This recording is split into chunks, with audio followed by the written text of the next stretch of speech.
Hello, I'm Conrad Bain. Tonight on Different Strokes, we're starting a special two-part show on a very sensitive and important subject. Now, we urge families, children, and parents alike to watch both of these informative episodes and then to discuss the problem presented, which is of deep concern to all of us.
Hey, what's up, everybody? WWE Hall of Famer, The Godfather here, and you're watching Grown Man Record Night. So let's everybody get aggressive and get on the Ho train.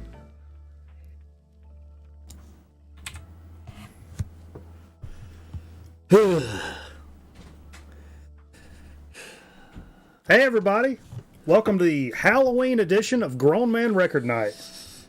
How's everybody feeling? Oh, white balance. Let me change this white balance real quick. Look how weird this white balance is. Boom. We're going to come over here. Oh, that's better. How about that?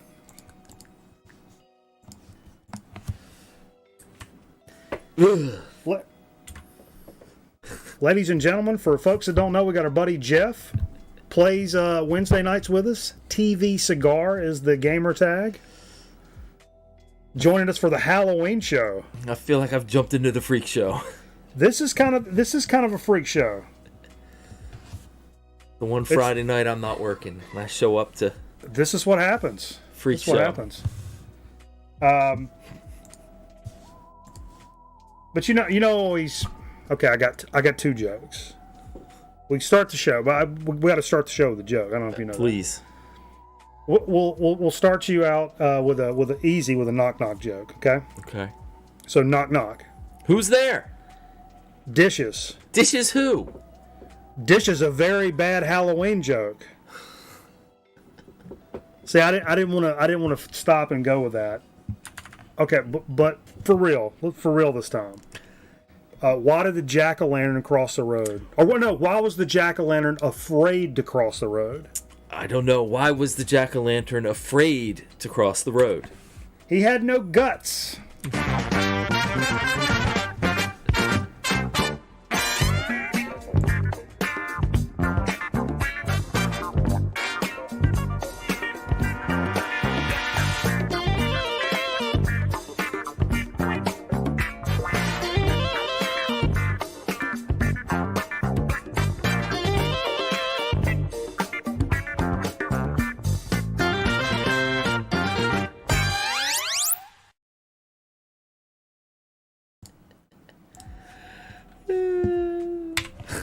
All right, folks. Putting her back in studio mode. Boom! I'm still laughing at your joke. See, finally somebody appreciates what the fuck I'm doing over here, for crying out loud. They get some kind of cats and jammers deal. I mean, I put a lot of effort in this every week. I mean, it's a time consuming thing. Yes, it is. I might be a juggalo. Is that what that is? It's funny because my nose doesn't itch until I put all this shit on. Actually, all of me itches all the time. Usually, mostly. I got well, I can't get into that. Is it a juggalo or a hoogalo? There's only a few acceptable Halloween costumes. Skull, ghost, crossbones, or variations of that. Witch. Everything else is pussy shit. Skull, ghost, that's it. What about Steve? Wizard, it can go for, looking like Howie. So like I said, some of you guys may know Jeff from Wednesday nights. We play the Call of Duty over on the Twitch. Got us a big win this We Wednesday. won! We won this Wednesday. I don't know if you guys saw that. One little Warzone quad action. Little quick trip to Dub City. No stops. No stops. Good stuff. Good stuff. But yeah, known Jeff for a long time. Worked together. And what's your deal with Halloween? You do big shit for Halloween? Well, usually we sit out and set a fire in the front of the yard and let the people come to the fire and Give sit out candy outside, and give stuff? out candy. I don't But this get year it's going to change. We're going to give out candy, and then the grandson's coming over, and he's going to hit the neighborhood. A lot of candy there. Do y'all get a lot of trick-or-treaters a lot? Like normally? Depends. If the weather's good, we'll get a bunch. Last year, okay, full disclosure, for the longest time, I'm not much, despite my magnetic personality here on the internet, I'm not much of a people person. No. I'm real good at it, but I don't like it. So anyway, I'd cut my light off, lock the doors, hide. Somebody knocks on the door, I peek out the blinds. I generally always think it's the FBI, no matter who's knocking. Even if I know you're coming over, my first thought is, oh fuck, it's the FBI. So anyway, but yeah, that's who can it be now? If you just want to know how my brain works, read those lyrics. But anyway, so last year as a change, me and the fiance, it was the first time her living here in Halloween, and we went up to the drugstore, got a bunch of candy, and I was kind of feeling it, and I'm like, yeah, man. And we were watching, she had never seen Friday the 13th. So we watched that. And then we watched Dead Alive, the Peter Jackson film. Who's seen Dead Alive? It's one of the only films I've ever watched back in college. I love gore. I like the gore. I've never seen this movie. I like the 80s gore shit, you know? I don't like scary, spooky, jump scare stuff. I like the special effects of cutting stuff and blood squirts and guts come out and all that stuff. I just think it's neat.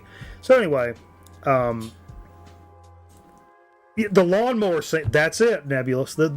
So anyway, we're all sitting around, including cameraman. We're sitting around in the dorm room, and my mom had gotten me one of those summer sausages for something.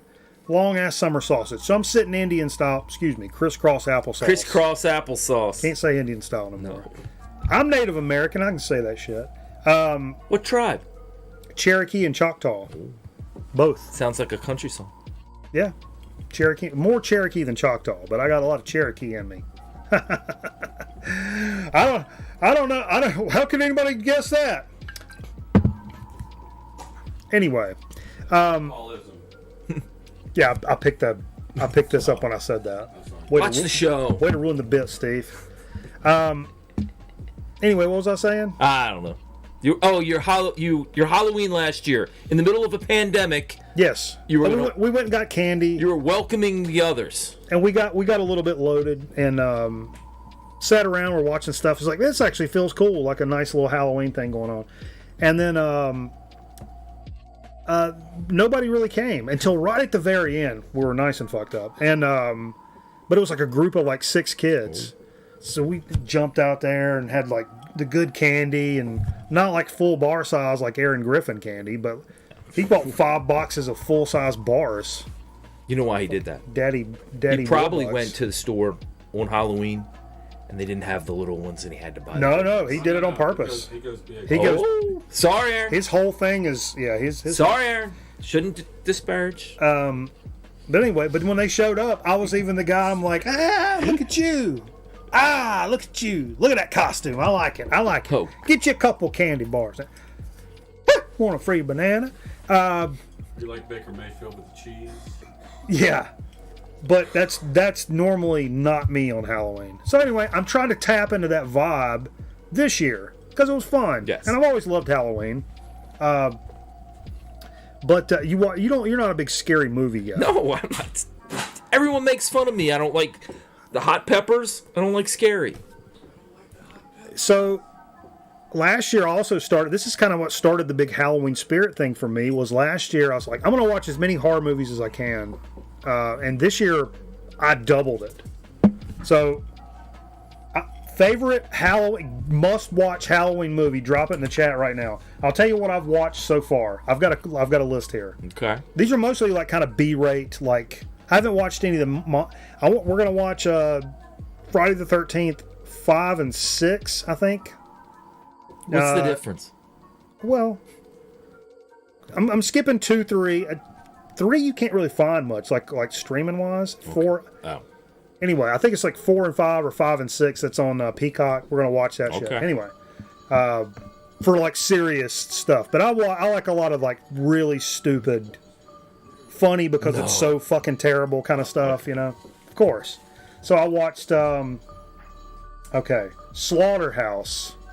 I don't remember that one. I wrote it down though. Edge of the Axe. Is Slaughterhouse, is that, Oh, slaughterhouse. The guy owns a slaughterhouse. No, dude owns a slaughterhouse, and he's got like this mentally challenged son. And is that Tarantino? No. These are none of these. No. Oh. That was okay. It was okay. Edge of the Axe, not a good movie. Never heard of it. Night Vision, not a good movie. It's a guy but it's got a video store in it. The guy like rents movies. It's vaguely remember. And that kind of infects his brain. Puppet Master with Elvira hosting. That was good. And everybody loves Puppet Master. I mean, it's for its own little thing. And it was an Elvira, and she did it in like 2015. She still looks great. I mean, it's 2015, but she looks great. Don't Go in the Woods, I watched yesterday. Didn't really care for that much. Hack-O-Lantern, I thought I was really going to love that. Didn't care for that too much. Never heard of that. Grandpa teaches grandson about satanic stuff, and I'm like, oh, Satan? Sweet, I'm in. And, not so much. One of the last ones I watched was called Doom Asylum. Highly recommend this one. It's made to be funny on purpose. It's on Tubi for free. Mm-hmm. And these kids go to this asylum, but there's a guy that who was almost dead. They thought he was dead. They're gonna autopsy his ass, and then he ends up jumping up and runs away. But he lives around in there, and all these kids come over there to like hang out and drink, smoke dope, and whatever, and get killed. But the comedy is super campy and on purpose, and I really enjoyed it. But I'm gonna keep going because that probably beat my list from. I don't do one a day. Yeah. I try to or whatever, but. If you want a straight Halloween vibe, you go Hocus Pocus. First Creep Show. Creep Show was scary. Fantastic. Showgirls, that movie is murder to watch. Okay, Vance, take it easy. Hey. Return of the Living Dead, I'm seeing. Friday the 13th, Kevin Bacon gets it in the neck. Whew, I'd like to get him in the neck. Whoa. Jerry, shut up, Jerry. Original Halloween, yeah. Sleepaway Camp, yep. If you only What's knew up, what Sean? I was looking at right now. 1 is 5 and 1 is 6. The hell? What? Trick or Treat, I'm seeing. Spookies. The Burbs. Quality. Ray, you're chanting, Ray. That's such a weird movie. Satan is good. Satan is your pal. Give me the creepy crawlies. Killer Clowns from Outer Space. Watched that last year. Yeah, Texas Chainsaw Part 2. I watched that last year, and I may watch it again. That is Classic. Fantastic stuff. Also, what's on my list, I may watch it before Pieces. Remember Pieces, where the guys like putting the girls together to make like the perfect girl? What about the with their pieces? Oh. Yeah. Hostel. Sounds like Weird Science. Night of the Demons. Hell yeah. Hell yeah. So there's still some more to watch. It makes me wonder, like, why the fuck do I like not watch You got 2 days. a lot of these? Anyway, like when I'm, Give you something to wake up for tomorrow. Some are very much Halloween themed, and other ones are just good slasher movies. And I love a good slasher movie anyway. Happy Birthday to Me. That's on Tubi, I believe. Shaun of the Dead. Yeah. Basket Case. Frankenhooker. Merv. Ooh. Hello. Come on.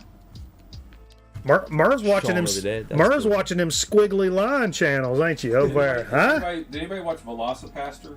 I've got it on the list, but not for. See, that doesn't.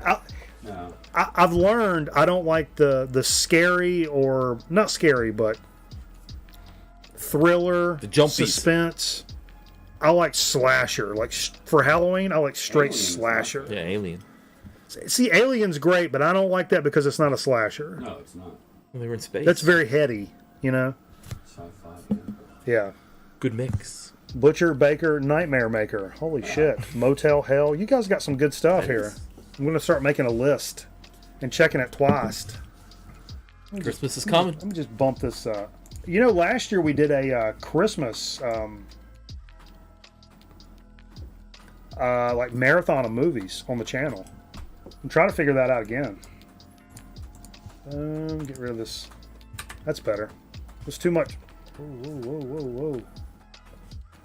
So I don't know if you guys caught it, but we're a little bit late starting the show tonight, but the meat and potatoes of what's going on here tonight is all three of us contributed to this monster Halloween set we did over on Twitch. And it was killer. Absolute killer set. Got some metal in there, had some other stuff. Might have been our best set. That's Halloween. a great set. Halloween. Best set for Halloween. Because we've done them early, and early on we went, straight down the middle. And then for the longest time we're kind of like, we've done all this. It's like, fuck that. We don't need to do a Halloween set. But now that we've been doing this so many years, now you start trying to find a different way to attack it. So it's But since then, you've acquired some good metal that we didn't Yes. have. I got a bunch of like 80s, well, not a bunch, but a lot more like 80s metal stuff that's kind of points that A lot of direction. mine is pepper for yours. Yeah, and I had some of that too. That's because I was like, I can't pick all metal because I thought like you were going to do your set, then I'm going to do my set, and I didn't want to do like a straight metal set, so I started peppering stuff in.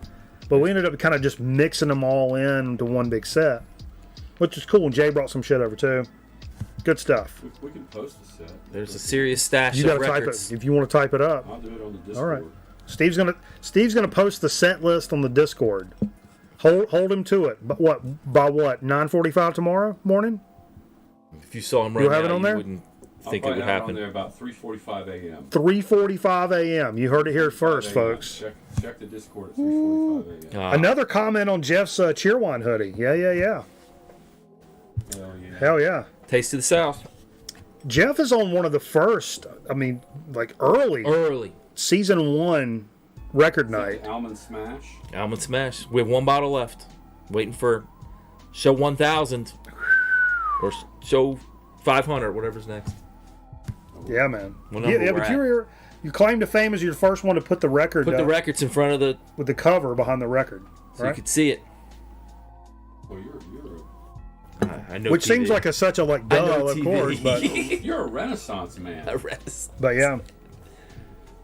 But good stuff. So tell us what's going on here, Jeff. Well, we're playing Aunt Rita's movies, and Oh yeah, so my aunt passed away 2 weeks ago. a couple of weeks ago we played we started the set with that tonight, but a lot of those records we talked about, those Elvis 45s and Cha-Cha. Cha-Cha I don't even know what records. Cha-Cha is, but we got it. That blues, that jazz band from Baltimore. the Baltimore Yes. Jazz Band, all that stuff was from Jeff's aunt, but also she had not only a collection of music, but also a collection of booze. Well, we found her liquor, okay. and this bottle of imported Port Royal West Indies rum, it still has a federal stamp on it. It does not have a warning label for pregnant ladies. Pregnant ladies don't drink. Back then you could do that. Of course you can. It's What made is this, from the Russia? Majestic Distilling Company, Lansdowne, Baltimore County, Maryland. Hey, I got a close-up camera. Oh, excuse me. We're fancy now. Don't you know TV? No. Come on. Well, I didn't know we were 2-camera shoots. Boom. I'm old school here. And look, it's got he the. he likes to show off. So I know he likes does. to have the camera on. Of course. So Gotta have one it's, just on me. I looked it up. So that means It's at it means least it's old as shit. 1984. Holy shit. Probably So older it's than either that. going to be rot gut or it's going to be good. That One looks or the like other. it's from the 70s. It might be from the 70s. I have no idea. West Indies rum. Now Let's do a shot for Rita. yeah We have does you got to pop the thing. I can't pop that for you. Here, so you hear it. Woo! Just boom. Just go right for it. It smells like liquor. Does rum get better with age? I have no idea. I mean, Just drink out. it's sugar. We got It's pure glasses. sugar. Oh, you got glass? We have glasses. Get your Get your glass. glass. So we found this. Found another bottle of rum. Found some liquor from Peru, and a handle of Southern Comfort. Okay. When's the SoCo from? I don't know. I haven't had SoCo in forever and a day. Well, how long is it? When's that Oh, from? I don't know. It's From old. the 80s? Probably. I didn't know my aunt drank. Oh, one of those. I found Was she out. Southern Baptist? Well, I found out. She kept this around for this little frozen Maybe. thing she used to make for New Year's. Hey, all you Maybe. subs, spam us up with some liquor bottles. As we're... And but my cousin said that she used to make whiskey sours when she was selling her art. I didn't know that. They thought it was Hell yeah. lemonade. So to Aunt Rita, to all everybody here, Hell yeah. l'chaim. L'chaim. Oh, that's not good rum. Sweet, it's good. That's not bad. Oh, Baltimore's best. Oof. Right I just got Steve needs to get on the mic. Oof. there. We could put another chair right next to him. Take a wider shot. That I'll give up the chair to Steve in a No, don't do second. that. Oh my goodness. I want to tell a story about you. Oh my god. it's about your pecker. Hey now. Holy moly. That's good stuff. This ain't 80 proof anymore. That's not bad. I actually don't really drink rum. I don't drink rum either. But that tastes pretty good. I had this these bad It's probably experiences with mixing liquor. To be honest, it's probably not to be drank. that's all the straight. way. Yeah, okay. It's probably You guys can see a little bit of the alcove. It's probably mixing liquor. Hey, you can see the scan lines. There's over in the Atari alcove. Okay, how about that? That's good. So Do I sit back? so teasing ahead, folks. Got a nice. Get my beer. Not only will you find out what we played for the set earlier tonight, but we got a nice Halloween soda. We got I bought some records today. I'm really excited about, really excited about, and actually like digs, not just like going and buying brand new shit. I got some digs Rum with kerosene. and what else we got? I got this huge box from Aaron Griffin in the mail. And I also got some stuff from Good. This box is, oh my God. It's taking my makeup off. Jesus. A huge box. I mean, Oh my. damn it, it took some of my makeup off. A huge box. Oh my. So anyway, That sucker's huge. plus we got a little marbles. You guys like marbles? We're gonna play some of those too. I like the camera's actually focused on me right now. I don't care for that much See at the all. box? Yes, I do. That's not really what I'm into. It's interested in my makeup. It's interested in Maya Angelou. Whoa. So can I say this real quick? If you must. I've known Jeff for a long time. Okay. He's been there longer than me. About the same. 24. 25. You guys are really close. You should make Yeah, out so real close. Make out. No. And so You guys have at COVID. some point, my son was maybe 8. No. Was he older than He that? was 12? 12, 13. I don't know. Anyway, Jeff felt it necessary, like he was becoming a man. He gave Steven this bottle of cologne. But that's your name. It was probably He's a junior. this big, wasn't it? Probably, it was My big. wife was wondering about this tonight. Was it like somebody gifted you, regifted? Yes. Night my, sweat. my dad, when he would go overseas, probably bought it at a duty-free shop, and he would bring big bottles of cologne Yeah, it was in the huge. 80s. So You said- Steven loved it. In fact, he You loved said it. duty. When you give a 12-year-old a bottle of cologne, they put it on like it's water, Yeah. basically. They Hey, wash with it. hit play on that when you get a second. That shit was... So what I did, at some point... I like that. At some point, I got the bottle because Steven was ADHD and would forget everything. And so I took the bottle and I buried it. It's buried in my front yard we're all there's right now. It's grown up with monkey grass, so it's deep within this monkey grass. But my wife said tonight we're coming back from dinner. She said when Jeff retires, We're gonna dig it up. we're gonna dig it up, and I'm gonna give you that bottle of fucking cologne. Nice. Hell yeah. So you got that to look forward to. Nice. Merv says Steve's getting that Howard Hessman look. Merv, where do you think the term Steve Fever comes from? Hello. Yeah, but now I'm wearing the hair. I've got the hair going, which is very low. But I think I came up with it when he had a PT. He had a ponytail. Yeah, that was a long time ago. PT. They may return. Who knows? I'm PT? just gonna let this grow. You're gonna be the bald guy with the PT in the back. Somebody give me a beer. Jay? Jay's talking to Bocephus. Or trying to. We really need to... If you guys are not on the Discord... Let me go close for this. If you guys are not on the Discord, this is what you're missing out on. Let me just give you a little... grab yourself one. Try it out. They're good. Check these out. You guys know the... I don't mean to jump around. I'm talking like a fucking heroin addict. The Voodoo Ranger IPAs from New Belgium. Very good. Well, they have an actual like light lager now. I didn't even buy this for Halloween, but check that out. Isn't that badass? And it's they're called Voodoo Ranger Borscht.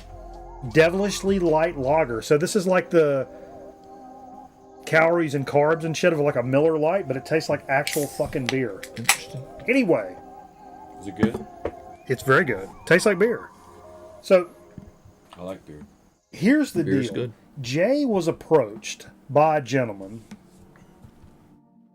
Jay was approached by a gentleman on Twitter via DMs. I know this sounds... Shut up. And his name was Hank Williams Jr. And Jay started DMing with Hank Williams Jr. and talking about... He was like, "Are you a fan?" And Jay's like, "Yeah, I love your music." And...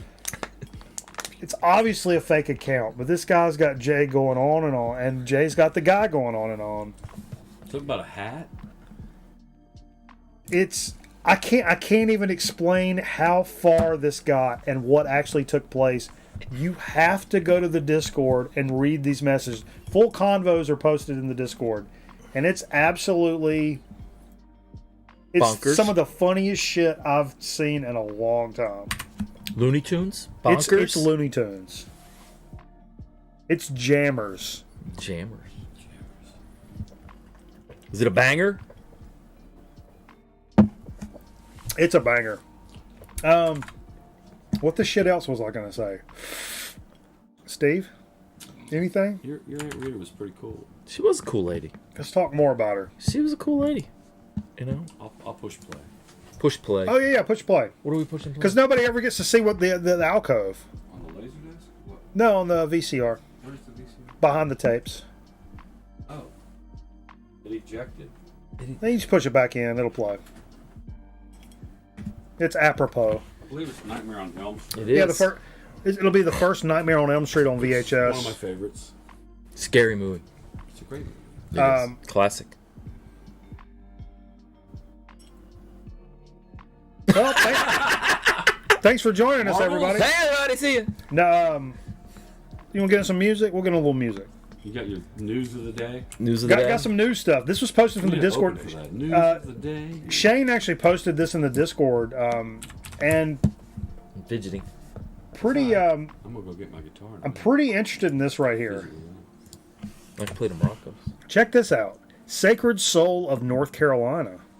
You know, for those of you that don't know, we are in North Carolina here. And so North Carolina is often neglected, but three of the most important people in the world of music were born there: Nina Simone, George Clinton, Thelonious Monk. Let's not forget John Coltrane. He wasn't born here. Well, yeah, he was. He raised here. Hamlet and High Point, which is where we are right here. Les McCann, I'll throw in there as well.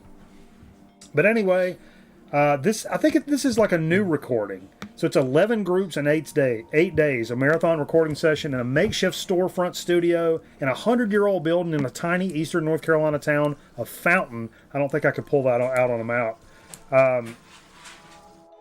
But they came in there. It's produced by Bruce Watson, a guy from Fat Possum. That's how I know. Collection of Sacred Soul recordings of Eastern North Carolina gospel groups. So the Sacred Soul, meaning it's gospel stuff. Rich heritage of family gospel music. The artist, my family was in a gospel group. It's incredible. I kind of sampled some of this today, and it's pretty damn kick-ass. Well, everybody sang in church, so. Yeah. I mean, that was my family. And it's like, my family didn't have the soul of like a black church kind of stuff popping, but they were good, and they had their own pizzazz about them, of course, own kind of way. But that top 5 movie killers. Jason. Jason's got to be number 1 for me. Freddy. I mean, Jason, Michael Myers, Freddy. Do they have to be top 3? Probably.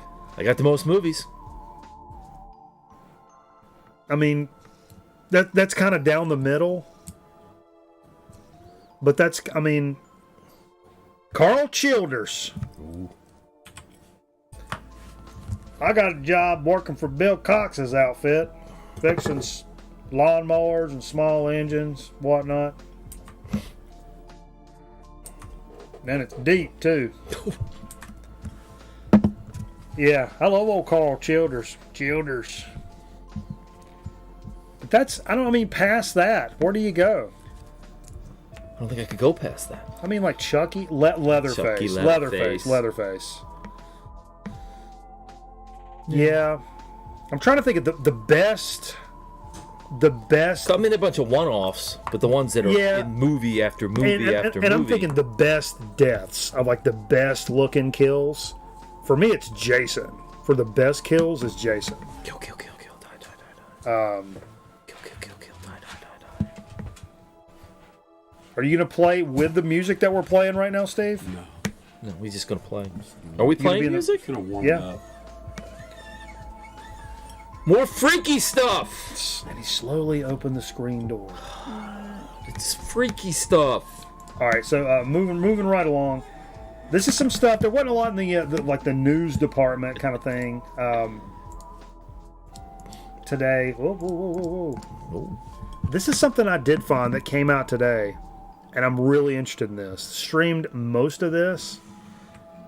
Dynatron Origins. I've been recently got super heavy into synthwave stuff, and this was a new one for me. But apparently this cat's been making music since like 2012. And I'm sure Dynatron has popped up on some Spotify mixes and shit that I've gotten into, but wasn't super familiar with it.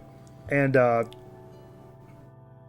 typical synthwave stuff, 80s sci-fi kind of vibe, and with some actual something that jumped out at me was not only the like awesome synthwave vibes of this, but the awesome guitar playing, like shredding guitar playing, and the fact, and it gave me an idea, different than other synthwave artists, because a lot of them play guitar, and I want to talk about that, but they it's tuned down. The guitars are tuned way down, like stoner rock, doom, sludge, that kind of stuff, and it's tuned way down and gnarly. So when it's like synthy, but when it goes boom, boom, boom, just kind of drops in, it's deep and guttural. I'm like, oh fuck, why didn't I think of that? But that led me to the point in my head. You know what? It gets really overlooked is the guitar players in the synthwave genre. All of them, pretty much. I don't want to say all of them, but a lot of my favorite synthwave artists, not only like herald the 80s kind of vibe, so close and treasured kind of thing, but which involves like that kind of cheesy kind of synth lines and beats and stuff that go along with it, but also the shredding type guitar playing. And a lot of these guys, these are all like live guitar stuff that they play on these records, and they're really fucking good. Volker X, my favorite, who follows this show on Twitch, by the way. Shout out to Volker. But a lot of these guys are actual guitar players. record actual guitar lines over synth stuff and are, take great pride in their shredding abilities, and they're fantastic. That doesn't get talked about enough, I don't think. Because I think in today's age, like, what genre's got the best guitar players? But what prog is now? King Gizzard? Think they're the best guitar players? I mean, maybe. King Crimson. Yeah, those are old guys, though. Volta, stuff like that. Yeah, stuff like that. I'm not going to say Dream Theater. I'm not a fan. But Dream Theater's, I mean, I would say, like Opeth, but they've also been around for fucking 40 years. I'm talking about, like Somebody now. new now. Now music. Mars Volta. Even they've been around since the 90s. I don't think anybody now... I mean, there's bands out there, I'm sure. Like, I'm sure there's technical death metal stuff that are blowing stuff out of the water and math rock kind of shit. But, like... What's math rock? Those guys that soften the glare. Okay. Yeah, stuff like that. I would put it up there. But I would say, like, synthwave stuff is in the fucking conversation. And it totally gets overlooked because it's synth. But a lot of... Because synth is the backbone, but I think that the guitar work is really there. People overlook it. I'm just saying. It's over my head. I'm just telling you. Mastodon, yeah, for sure. I think I would say they're almost better riff writers, but the harmonies and stuff they do. Yeah. Cypress. Yeah. Kyle Gass is pretty good. Yeah, he is. Hell yeah, he is. Yeah, but I think that's interesting because it's funny because I think like the really heavy bands come to mind because they're the only ones really showing off nowadays, except for like underground fusion-y prog stuff that nobody. Of course, I guess nobody's fucking heard of the super heavy stuff either, except for people that seek it out or whatever. But anyway, fuck it, man. I'm moving on. Fuck it, man. Let's go bowling. Hey, I found this one because I was kind of slack on stuff that came out today. Casket Huffer Merv quote of the day. Look at this shit right here, Steve. You would be speaking of which, Steve, you would be all over this shit right here. It's called Psychedelic Freaks: Passing Through the Doorways of Your Mind. Horatio Luna, who I don't know, he's the one behind this project. It's a melange of psychedelia and space jazz with a 70s Woodstock sensibility. Streamed a lot of this today. And what really got me, which made me stop on this, the name grabbed me. And I'm like, this looks like something. Because I had trouble finding stuff today. I think today was one of those like release days. And I'm just like, I don't know, man. None of this shit's really tripping my trigger, honestly. But an Afrobeat, psychedelic jazz, funk fusion experience inspired by the Miles Davis electric era, influenced by the genius of Fela Kuti, Miles Davis, Frank Zappa, Dave Holland, Paul Jackson, Carol Kay, Jimi Hendrix, James Brown, Alice Coltrane.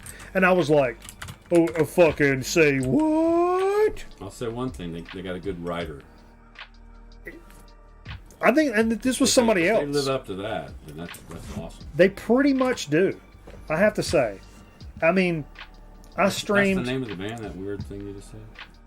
Yeah, it's... Psychedelic Freaks is the name of the project. Psychedelic Freaks. Passing Through the Doorways of Your Mind is the album title. Passing Through the Doorways of Your Mind. Give this a stream like this weekend. Seriously.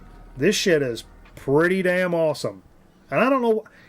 One of those weeks where there's like all these like crazy reissues that everybody's talking about, and like, King Crimson's got a bunch of stuff out, and the Beatles have a fucking box set, and there's all these like jazz tone poet reissues and cool like 80s metal reissues and stuff. This is a record I would have probably skippity-doo-dah right the fuck over, but because this week was kind of like, I don't know. I jumped on it and checked it out. Every time I do that, I find something that's great, which makes me want to do that more, but... Of course, when something major comes out, I want to like let everybody know. Sure. Because I try to pick things that are like not only we like, but like I know the core audience of. We think you do a pretty good job. I try. You're a news guy. I'm trying up.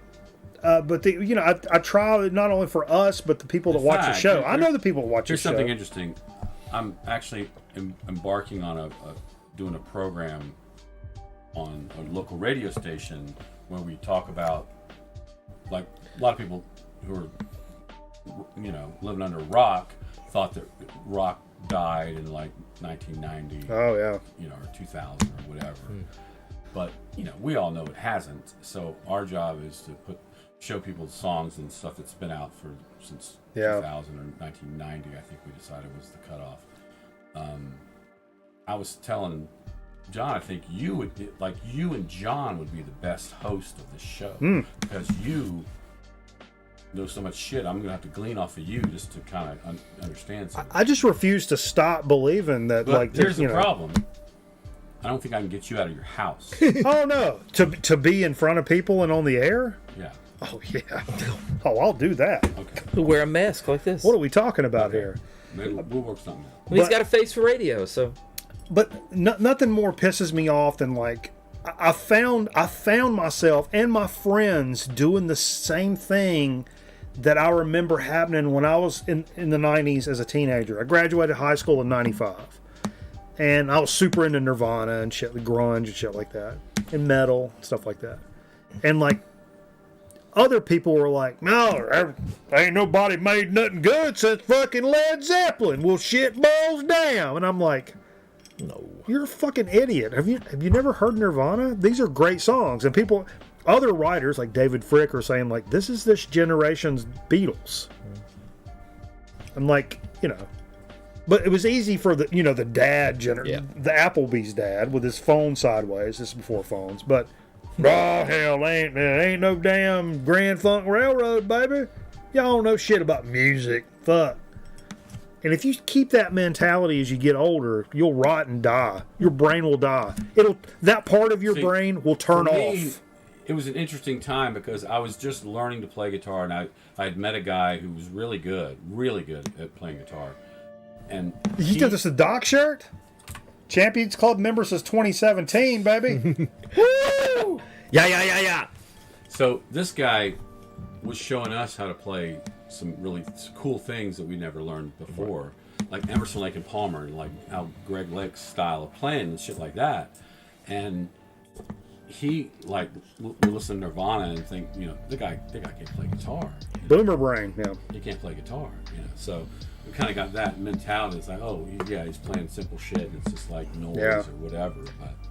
But I think what really energized me is when I really got into like the stoner doom genre. Even more, I played in bands kind of leading up to that. I played in bands, and then there was this chunk where it was either playing in bands, and that kind of kept me involved in like, new stuff that's coming out. And then collecting records. This sounds bad, but it took me backwards. And realized that there was so much stuff in like 70s, 80s specifically, even 60s, that I didn't realize existed, and so much cool shit that I just missed. Well, you weren't there. You weren't around for it. I wasn't around, and I didn't know. You didn't miss it. You weren't around for it. Well, but like, yeah. But I've always been big into oldies and classic rock and stuff, but didn't know enough to dig that deep because the internet wasn't around then or whatever. So anyway, there was a nice period of reflection and going backwards. And then I said, okay, cool. Enough of that, though. Let's move forward. And there was all these cool, like, stoner rock. Because I've always been a fan of, like, Caius and Queens of the Stone Age and Clutch and shit like that. There's bands like that here now moving forward. And I got into it. And you're like, well, you're almost fucking 40 and, like, listening to these bands. Well, fuck, who gives a shit? And you just keep finding stuff and moving on. You find this band leads you to that band, this band leads you to that band. But what's funny, it's some people are too forward thinking and only look that way and don't look backwards to all the stuff. So it's important to go both directions. It's important to go both ways. It's getting deep. Just jump in whenever you feel necessary. It's so over my head. I'm just saying. That's my diatribe for the evening. Thank you. I got two guys with Halloween makeup on, and I'm scared to death. Speaking of which, here's a band. Shame on me for not being as much into this group as I should back in the day. Is Quicksand. Quicksand. they had a brand new record come out. I think it was today. No, it was earlier this year. This must have been of like a re-release of something from earlier this year. You know, different pressing or whatever. Distant Populations. Now, sweet album, absolutely. Quicksand are what's known as post-hardcore, New York City band. They were big in the 90s. And a lot of people liken them to, and it's a perfect combination. If you think of Helmet mixed with Fugazi, boom, you got Quicksand. And I knew of them, and I'd listened to them, and I liked them, but I've never owned a CD, cassette. Actually, I have a Rival Schools CD, which has some people from Pavement on there. I think the singer, maybe. Anyway, but listening to this, and these guys are, got to be in their 50s. Yeah. This record, incredible. Listen to most of this today. Absolutely kick-ass record. Just for a straightforward, like, thick guitar kind of thing, or like straight ahead alternative rock and roll, like the 90s kind of stuff.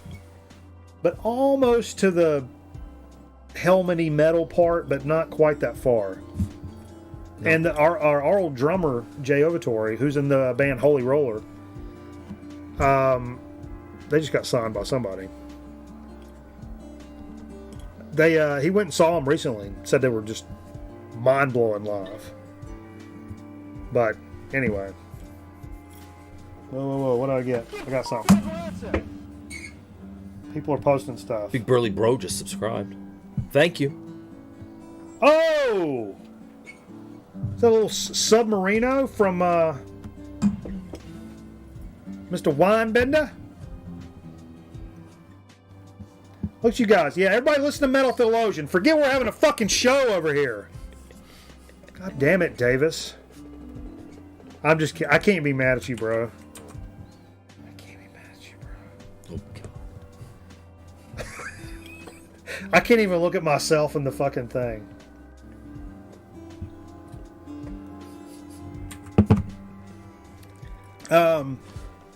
These are good beers. All right. So we've got a, what's up, High Defamation, Mr. Eric Bauer. That's the juggalo coming out of bananas. Got a bug in here. I got Freddy. I got Rape Clown. Losing my mind. Ooh, eating some cheesy bread over there? I need a snooze. Just snooze?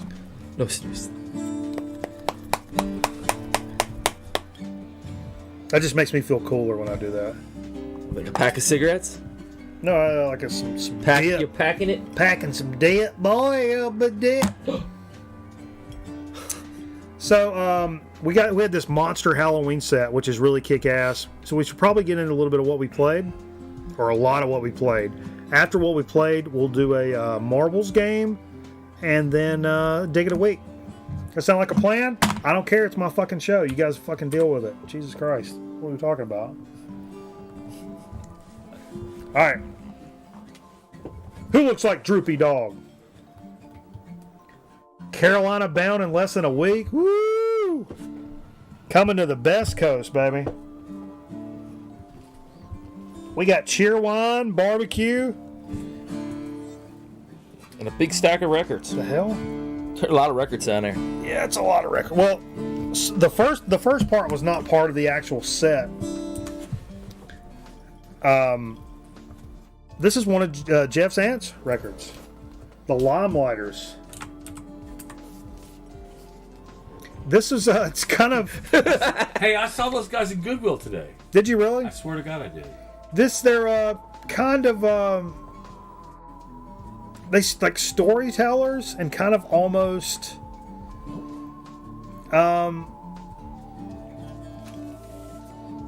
bluegrassy, folky, but it was good. I mean, it had its moments. You know, It's old. I did cut it off before the side ended, but you know, and then jumped into some monster shit here. Leslie West Mountain on Windfall. This was, A lot of hair. I filed this under Mountain, and I think I consider it Mountain, and this is one of the best Mountain records, if not the best Mountain record, I think. I like all the Mountain shit, but this is pretty damn awesome. White guys with open mouths. Had some folks cash in some banana bucks tonight. Mr. Bizarro cashed in 1,000 banana bucks to play Primus Frizzle Fry side A. Love it. Although there's like 49 tracks on the first side, I thought it was a fucking K-Tel record. This thing took 45 minutes to play this entire record. It was pretty incredible. Pretty incredible. I can't believe. Yeah. It's good stuff. You guys are getting a rare look into the Atari alcove tonight.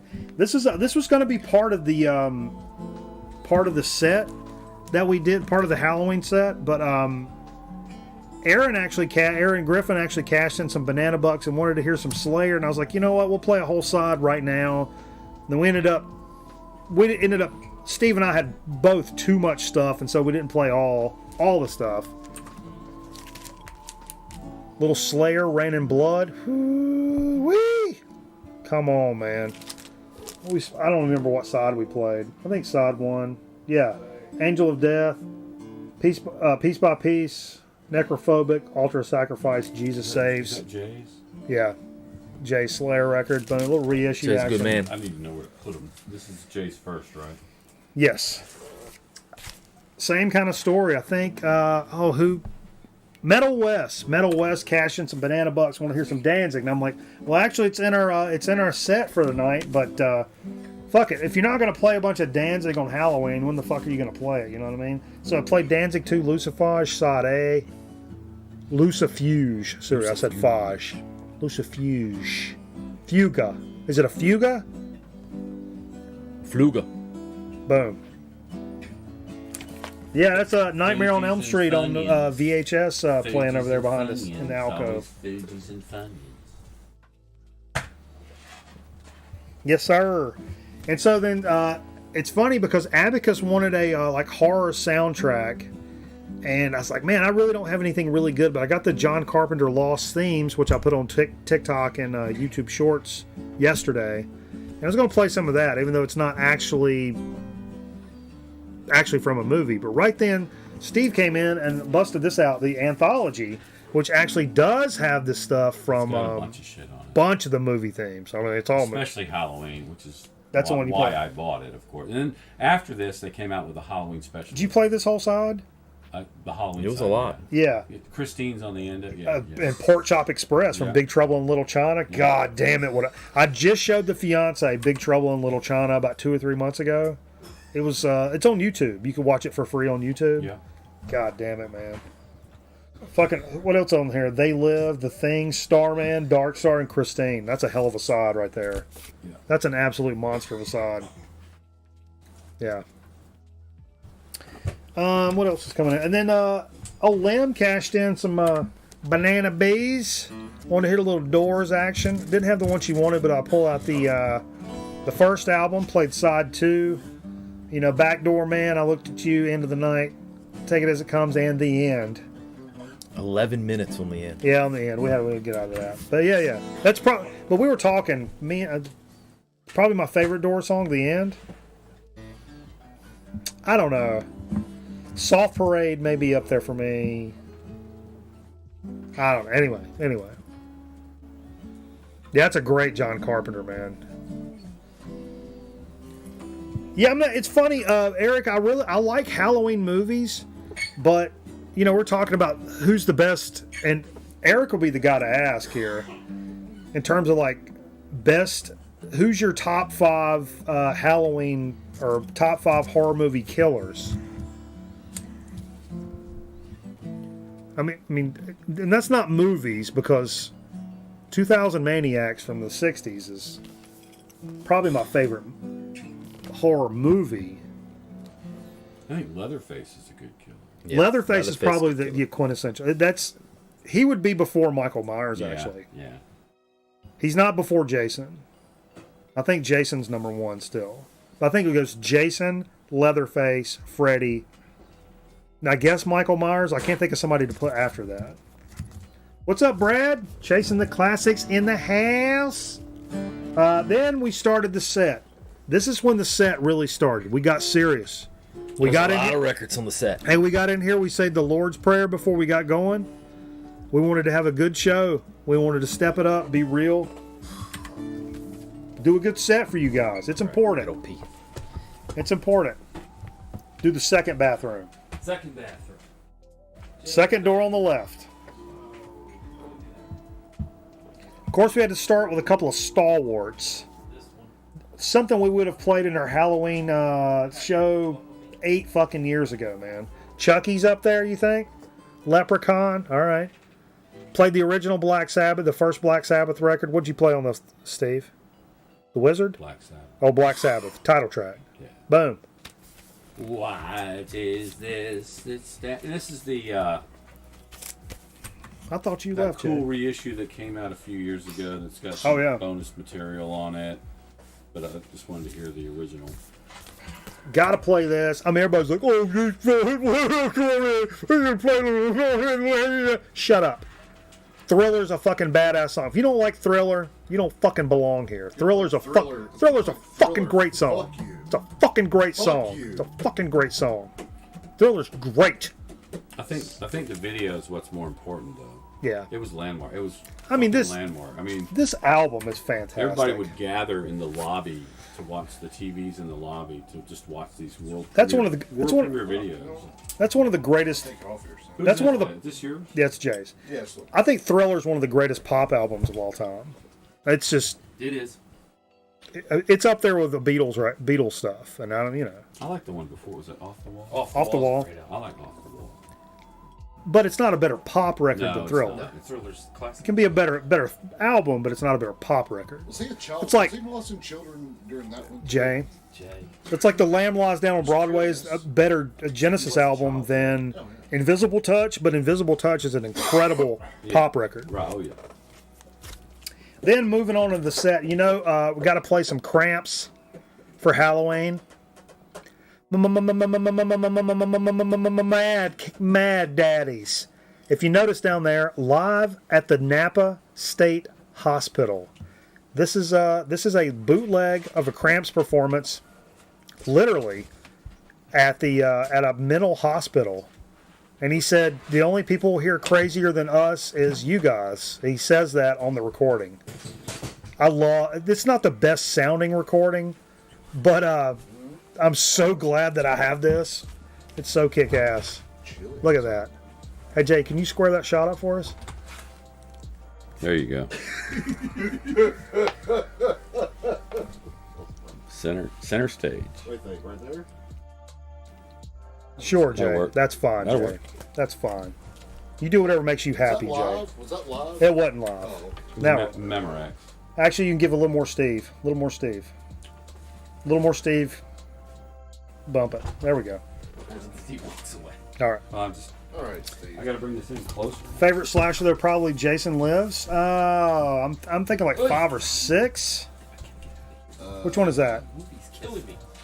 Jason takes. That's what we got. We watched that on VHS earlier tonight. Jason Lives. Jason takes. That's up there.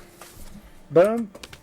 Steve came in with a little Stranger. Oh, you brought 2 Stranger Things 2. Yeah, because this one actually, the setting starts on Halloween night. Remember? Open the gatefold.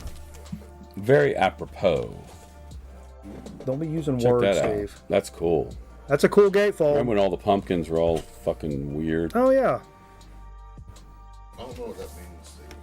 Oh, it's a great show. No, apropos. Oh.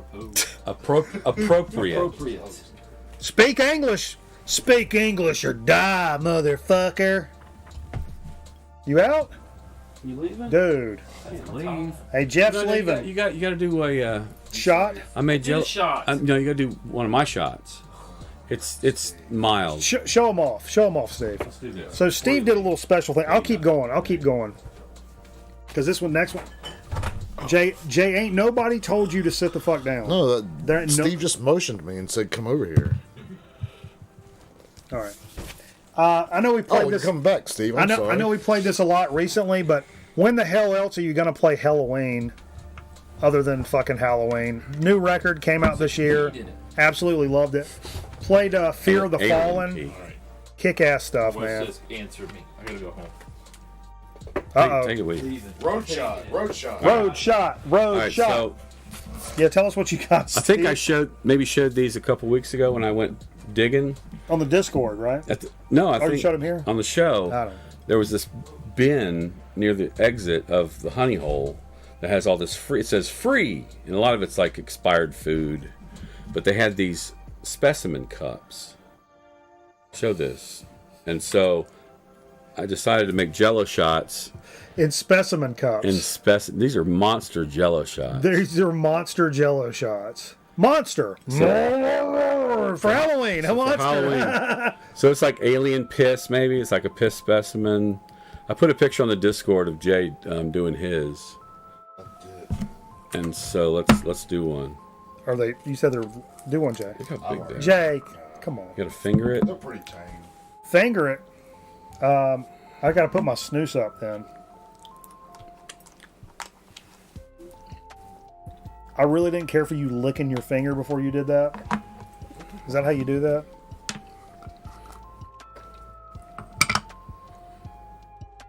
Slimer. Yeah, Steve was looking for a name. I said call it the I don't know for You Can't Do It on You Television. made those, Steve? I mean, kind of down the middle. Cool. Down the middle, I would say the Green Goblin. Or It's got añejo tequila, by the way. Lunazol. Most affordable añejo tequila you can buy, and it's very, very good. And lime jello, basically. So it's like tequila and the lime, you know. It's pretty good. Very mild. Yeah, they're not very alcoholic. you can taste it, but it's not crazy. Yeah, I need to put more alcohol in it. We put more alcohol in us.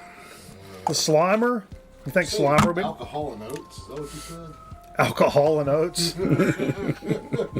My nose itches. Fuck. Hey, while we're talking about it, big up to Brother Brian Jay Leland? for being able to put on makeup like on the regular. Because actually, got a big hockey tournament this weekend at the Joel. actually had Joel. the fiance kind of did this for me, just kind of lickety Can I get split. tickets online? But it's tough to be able to put on Ticketron. makeup on the regular. Ticketron. All Ticketron outlets. Is there like four? You got to respect women. Is there four other You got conversations to respect women. going on right now? Women that do makeup every day. You kind of look like Oh. you kind of like a Because you and I both know what it took for us to do just a little bit of makeup. Yeah, You do look like a panda. a panda. That's what somebody said. What if I did this? What do you look like there? Oh, no. Look like a dog. You should have done your ears. I just left it blonde, but my nose itches like. Should have like got her to draw an eyeball right here. When you close your eyes. You see what I'm talking about? Jay asked me if I was wearing an earring, and I was like, "No, it's a fucking scab." This is Next was I Love the Dead from Billion Dollar Babies. I wish I had. There's another song he did called Black Widow that I really love, All right, I'm leaving. but I don't have that. All right, Jay. I don't have that album. I might be Welcome to My Nightmare. pull this one out. This was something I was trying to mix in so it wasn't all metal for me. Speaking of synthwave, a synthwave classic, Mega Drive 198 XAD. That's the one. Someone thought this was John Carpenter. Killer out. This is a quintessential must-have if you like synthwave stuff, and it's like hard, like really jumping on you synthwave. Look at this. Oh wow, Whew. that's cool. Are you belching or throwing up? That's like Rolling Thunder. The game- Oh, I the love- game I love Rolling Thunder. Me too. Hey, you know who has a Rolling Thunder cab? No. Or actually, it's on a cab he had. Chris from Dixieland Farm. Cab. Cabinet. Oh, Like an cabinet. arcade cabinet. Oh wow. Either has that on like a main cabinet with a bunch of stuff on it that Rolling Thunder's on there too. Okay.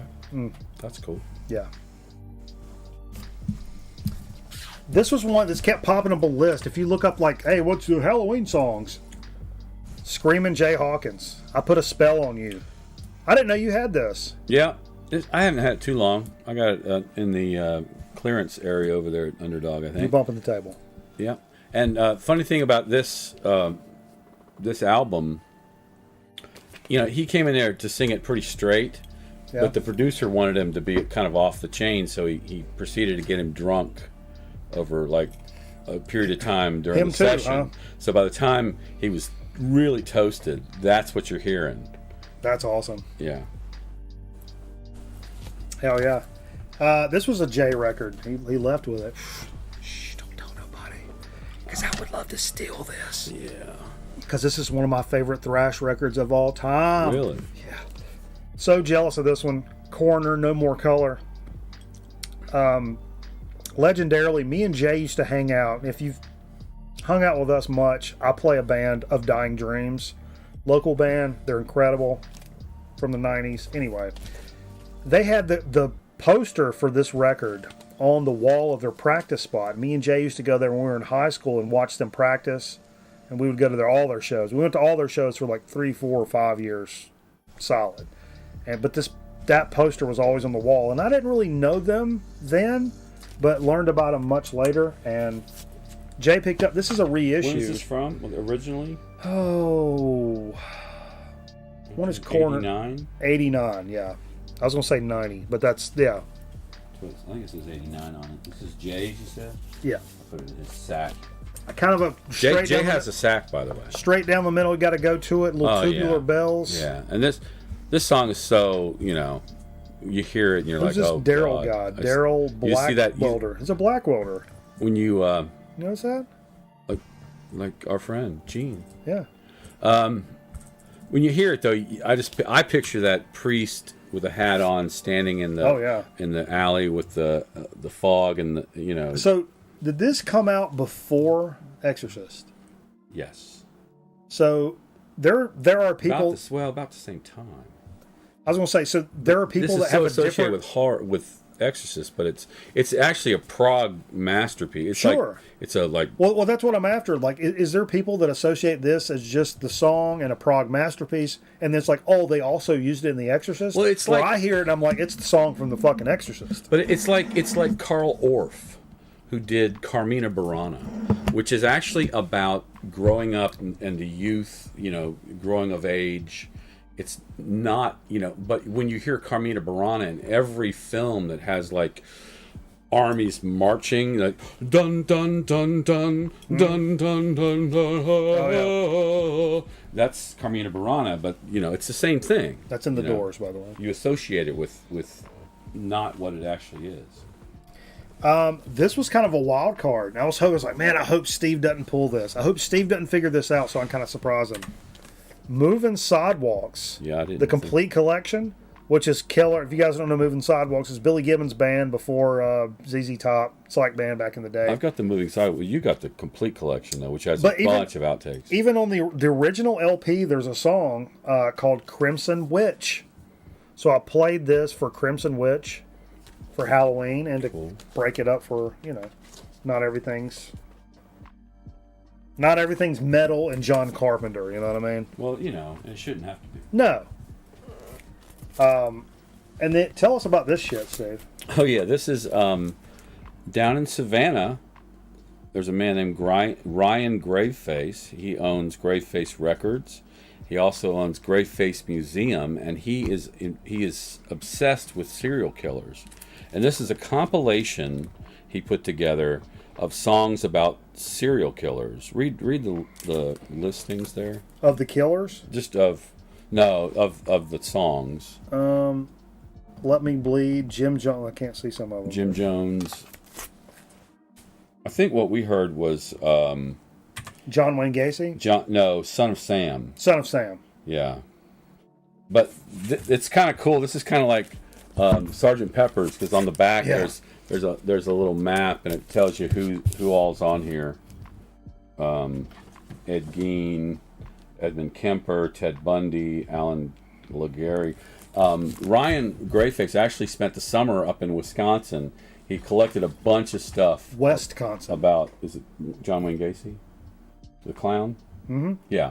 A bunch of stuff about him that a lot of it's never been released. Just he had these boxes of documents and stuff.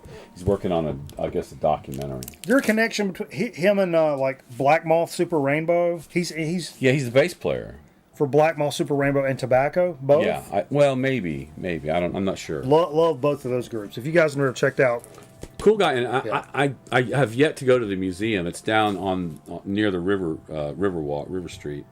And next time I go down there, I'm definitely gonna go to the museum. But it's a cool record store too. Hell yeah. That's where I got this. Without a doubt, in my mind, and I don't, Steve, I don't want to argue about nothing.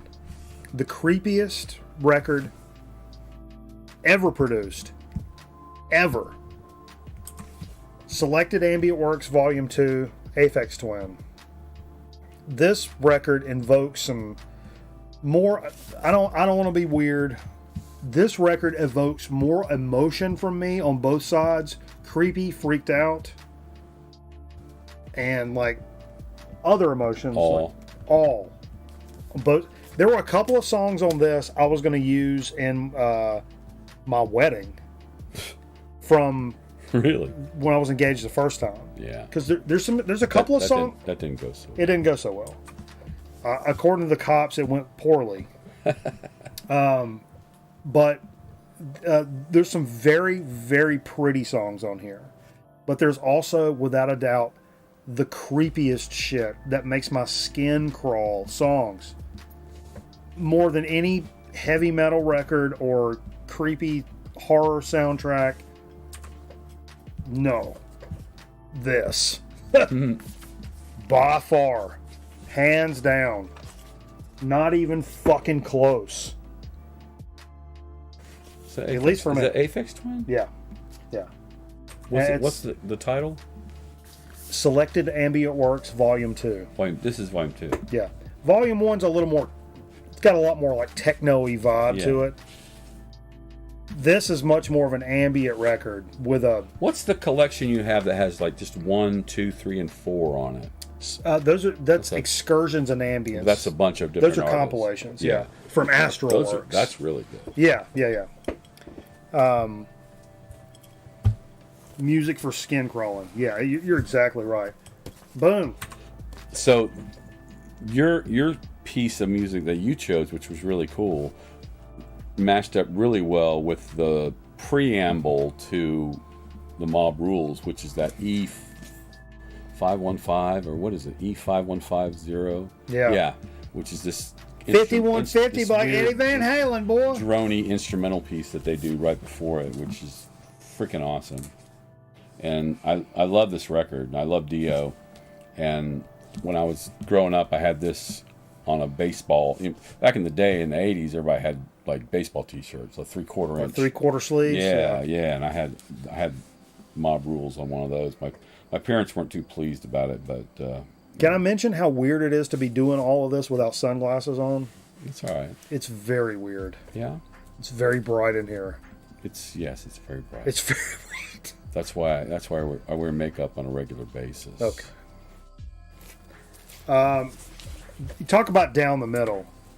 You can't do Halloween without doing a little Misfits. It sucks because I did only play one track off this, and these Misfit tracks are like fucking a minute and a half long. But I played Ghouls Night Out. You could have picked a bunch of these, but played Ghouls Night Out. I figured that's pretty apropos. Is that the word of the day? That is the word of the day. Love this record. It's a great collection. If you only can have one Misfits record, I think this is pretty much the one, honestly. This, back to some Carpenter, man. This is great. Yeah, this came out more recently. Look at that. Look at what it's doing to the camera. Holy shit, that's crazy. It's like an X-ray. There's on the back show the back. It's like a hand bone or something. Yeah. Hand bone, where you been? That's on the. But all that's if you take the album out, it's just you can see the clear like X-ray. Very cool. Yeah, it's on red vinyl, I think. So what's And on this? Are these film scores? No, these are two more Original just original themes. One's called Skeleton. The one we heard was side 2, which was called Unreal. What the fuck's it called? Unclean Spirit. That's what we heard. Oh, nice. Yeah, it's a 45. You're a But, 45. You know, I Actually, I'm almost a love 45. everything John Carpenter's done. Oh, yeah. In the past, 5 or 6 years. So I bought it. I paid a lot of money for 2 songs. It's only 2 songs? Yeah. Oh, 45. Oh, wow. So, speaking of 45, this is also a 45. Destruction, an EP called Mad Butcher.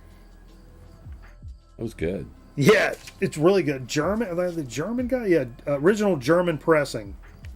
But this track I played off of this is actually, it's called The Damned. It's a plasma, or Damned, The Damned. It's a Plasmatics cover, which I didn't realize. My first wife actually went to grad school at Indiana with the former bass player for the Plasmatics. Really? Yeah. Wow. Yeah. They're a great band. I don't own any of their stuff. Here's a great soundtrack. I didn't know Lalo Schifrin did this soundtrack, Steve. Yeah. This is Amityville Horror. Boom. We heard the title credit, Yeah. at the end, which was kind of... How long have you had this? I've had it for a long time. Really? Yeah. Very cool. Don't you remember? I had it here for movie night, because on movie night, which is the first time I was ever here. Oh. Like the Oscar. What I did was I put all my little facts. I should do this more often. This actually worked out pretty well. Now, see, I'm able to cheat because I've got a screen in front of me. I'm wearing sunglasses. So for Steve to cheat, put little notes on the back like this. Look at that. So you can hold the record like this and be like, yeah, the Amityville Horror 1979 is fucking produced by... It's funny with the makeup, your eyes are just totally like... Yeah. I got darty eyes anyway. I'm a darty guy. It was nominated for an Academy Award. It was Academy Award night, that's why. Yeah. The first time? It was rumored it was pitched and rejected as the score for The Exorcist. Oh. But Schifrin has denied this. This is Jay's Peace of Mind. You pulled this out of Jay's sack. I did. I wanted to hear Iron Maiden. Because actually, if anybody's in this area tomorrow night, and I have a gig tomorrow night, but I'm going to tell you about this show over at Incendiary, downtown Winston-Salem, where we played a few weeks ago. There's going to be... I think it's a Motley Crue tribute band, a very, very good Van Halen tribute band. Trey Childress, the guitar players. Childress. Fantastic. He nails it. He nails it, honestly. And I think Mitch Holes plays drums for him. Okay. Mitch Hole plays in Soften the Glare. Soften the Glare. And Mitch Hole's probably the best drummer in this area. Anyway, and also there's an Iron Maiden tribute band. Are they headlining? I think they're called The Trooper. Ah. Which is on this album, which I did. I might have. I was going to play. I think I played Flight of Icarus. That Trooper's my favorite Maiden song, probably. Yeah. So tomorrow night at Incendiary, and if you don't want to go there, and maybe it's raining. If it's raining, come down the street down Peters Creek and see Lead Neck doing a Halloween party. Peter. Halloween party at Old Nick's in Arcadia. Old Nick's over on Peter. I don't know why it's funny. Old Nick's Peter. Old Nick's Peter. And then to finish it up, I pulled out some more cramps. Because, like Danzig, if you can't blast a bunch of cramps, like over the top blast, Danzig. I told Steve, I was like, we could have done this whole fucking shit on just Danzig and cramps and would have been a great Halloween set, honestly. Tales from the Cramps, this is another boot I picked up. See what it says about it. Unofficial release, originally released as a bootleg in '79, and this sounds way better than the Napa Valley mental hospital shit. But yeah, the first song on side A is "What's Behind the Mask." Boom, there you go. We played a couple more songs. It's got Teenage Werewolf, Sunglasses After Dark, TV Set. I like TV sets. Don't eat stuff off the sidewalk.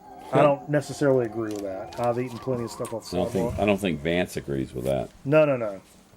Vance will eat some stuff off the sidewalk. That was Jesus Christ. I was gonna say though, you played Danzig, but I think you should have played Samhain. It's in the list. Samhain is actually the name of the Wiccan name of the well, and holiday we are experiencing. Well, I'll show you. Here's the stuff that I didn't get to. I had a John Carpenter that. Whoop, sorry.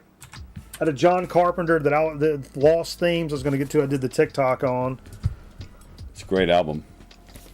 And that's the one that introduced us to John Carpenter's stuff. Donovan, Season of the Witch. I was going to play that.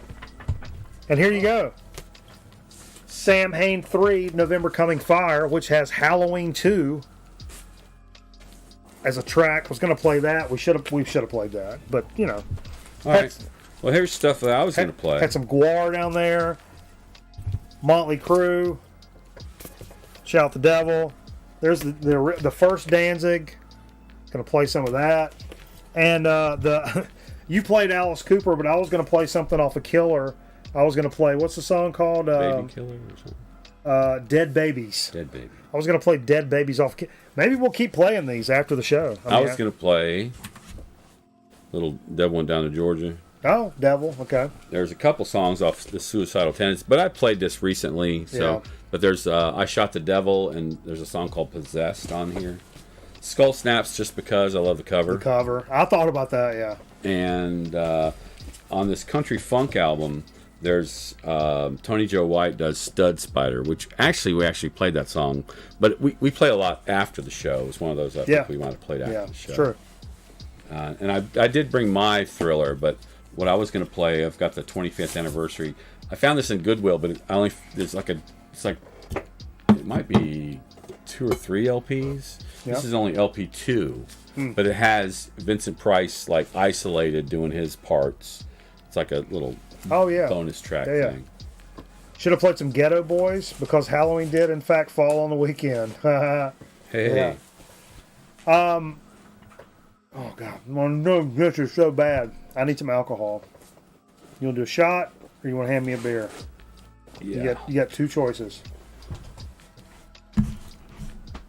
I'm going to turn the car sideways, and block the road, and they got 2 choices: either ditch it or ram straight into us. Name that movie. Ditch it or ram straight into us. Name that movie. 3, 2, 1. Dean Martin says it. Ditch it or ram straight into us. Cannonball Run. 2. Cannonball Run 2. You got it, Steve. We should do another shot, though. What are you going to do a shot of? I'm going to stick with tequila. You want to try you should try my vodka. The cucumber. You should try I it. tasted it. It's low key. I don't like it. You like it. No. You like it. I'll bring my tequila. With these rosary bleeds, Merv. That's one of my favorite movies, dude, of all time. Cannonball Run 2 with Don Don. My favorite. It's a bird. It's a plane. It's Jaime. Woo! Halloween showtime. All right. Show them what you're drinking. This is what I'm drinking. This is my weenie boy watching my waist. Smirnoff Zero Sugar Infusions, cucumber and lime. Actually, what I've been doing is mixing this with sparkling water stuff during the week. Maybe in the mornings before I go to work. No, I'm not really doing that. I'm not really doing that. It's really good. Low key, no bullshit vodka. Tastes pretty good. How much sugar does vodka normally have? Well, I guess if 0. I was about to say 0. Like straight vodka doesn't have sugar. But if you're going to infuse it with some kind of sweeteners. Yeah, and that's what I always worry. Like with, Jay will buy that peach vodka or so sweet. And it's sweet, and I'm like, there's no shot this has 0 carbs in it. You know what I mean? So it's nice to get something. I would just get straight vodka, but Jay buys a lot of liquor, and I drink a lot of his shit. then I'll buy liquor and he drinks my shit. You know, likewise, whatever. So I don't want to buy something he just specifically ain't gonna drink because that's kind of fucked up. But anyway. So cheers, everybody. Spam them. L'chaim Skol. L'chaim. Mine smells botanical. Does yours smell botanical? What y'all are drinking? Ugh. Anybody else are drinking? Oh no, we're all just sitting around Friday nights. We were drinking. We're just watching you guys. I gotta get up. I gotta get up with the wife and go to Home Depot in the morning. We're not drinking tonight. Not drinking. Oh, no. We got to return an all we bought. Yeah, and then afterwards we may go over to Walmart. Well, I want to compare the prices at Home Depot and Lowe's, you know, so We'll go to both. It's going to take a little while to do that. If the line's not too long, we'll go to Chick-fil-A for lunch. I do like their light bulb selection. Yeah, they got Lowe's is way better on their light bulbs than Home Depot. Because we've switched all the way to incandescent. Okay. Woo! We'll Like a it. Vulin, 11 year. We're going to do Dig of the Week, or we're going to play Marbles? Cacti? Yeah. It's marble time, baby. Marble time? Woo! Where's my phone? See, I don't even have my phone. Oh, let's Bitches. see what we got here, folks. Van Gogh vodka. Boom. Okay, so let me go and fire this bitch up. Let's go to exclamation point vote, then the number. Exclamation point vote, and then the number. You can pick the track that we run tonight. It's all in your hands, folks. Right now, it's literally Is there a all in your hands. 31 for October 31st for Halloween? Let's find the most Halloween-y. I'll leave it to you guys to figure that out. There's got to be a good Halloween-y track, right? Looks like 11, man. A couple of 11s in there. Boom. 3 11s. 311. 311 has grassroots for your mama. Well, that's Spin Doctors. Just go ahead now.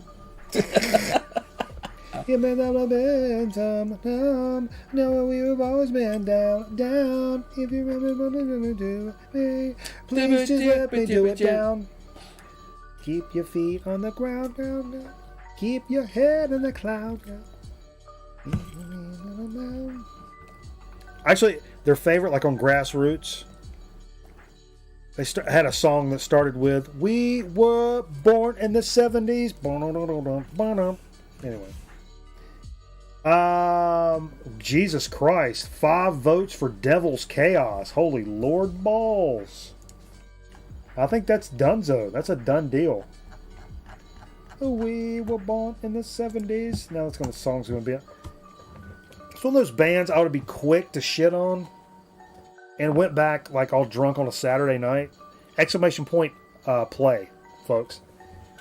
Zonkman's got the track record for us homies here. At 259. Overall track record 117. Oof. But yeah.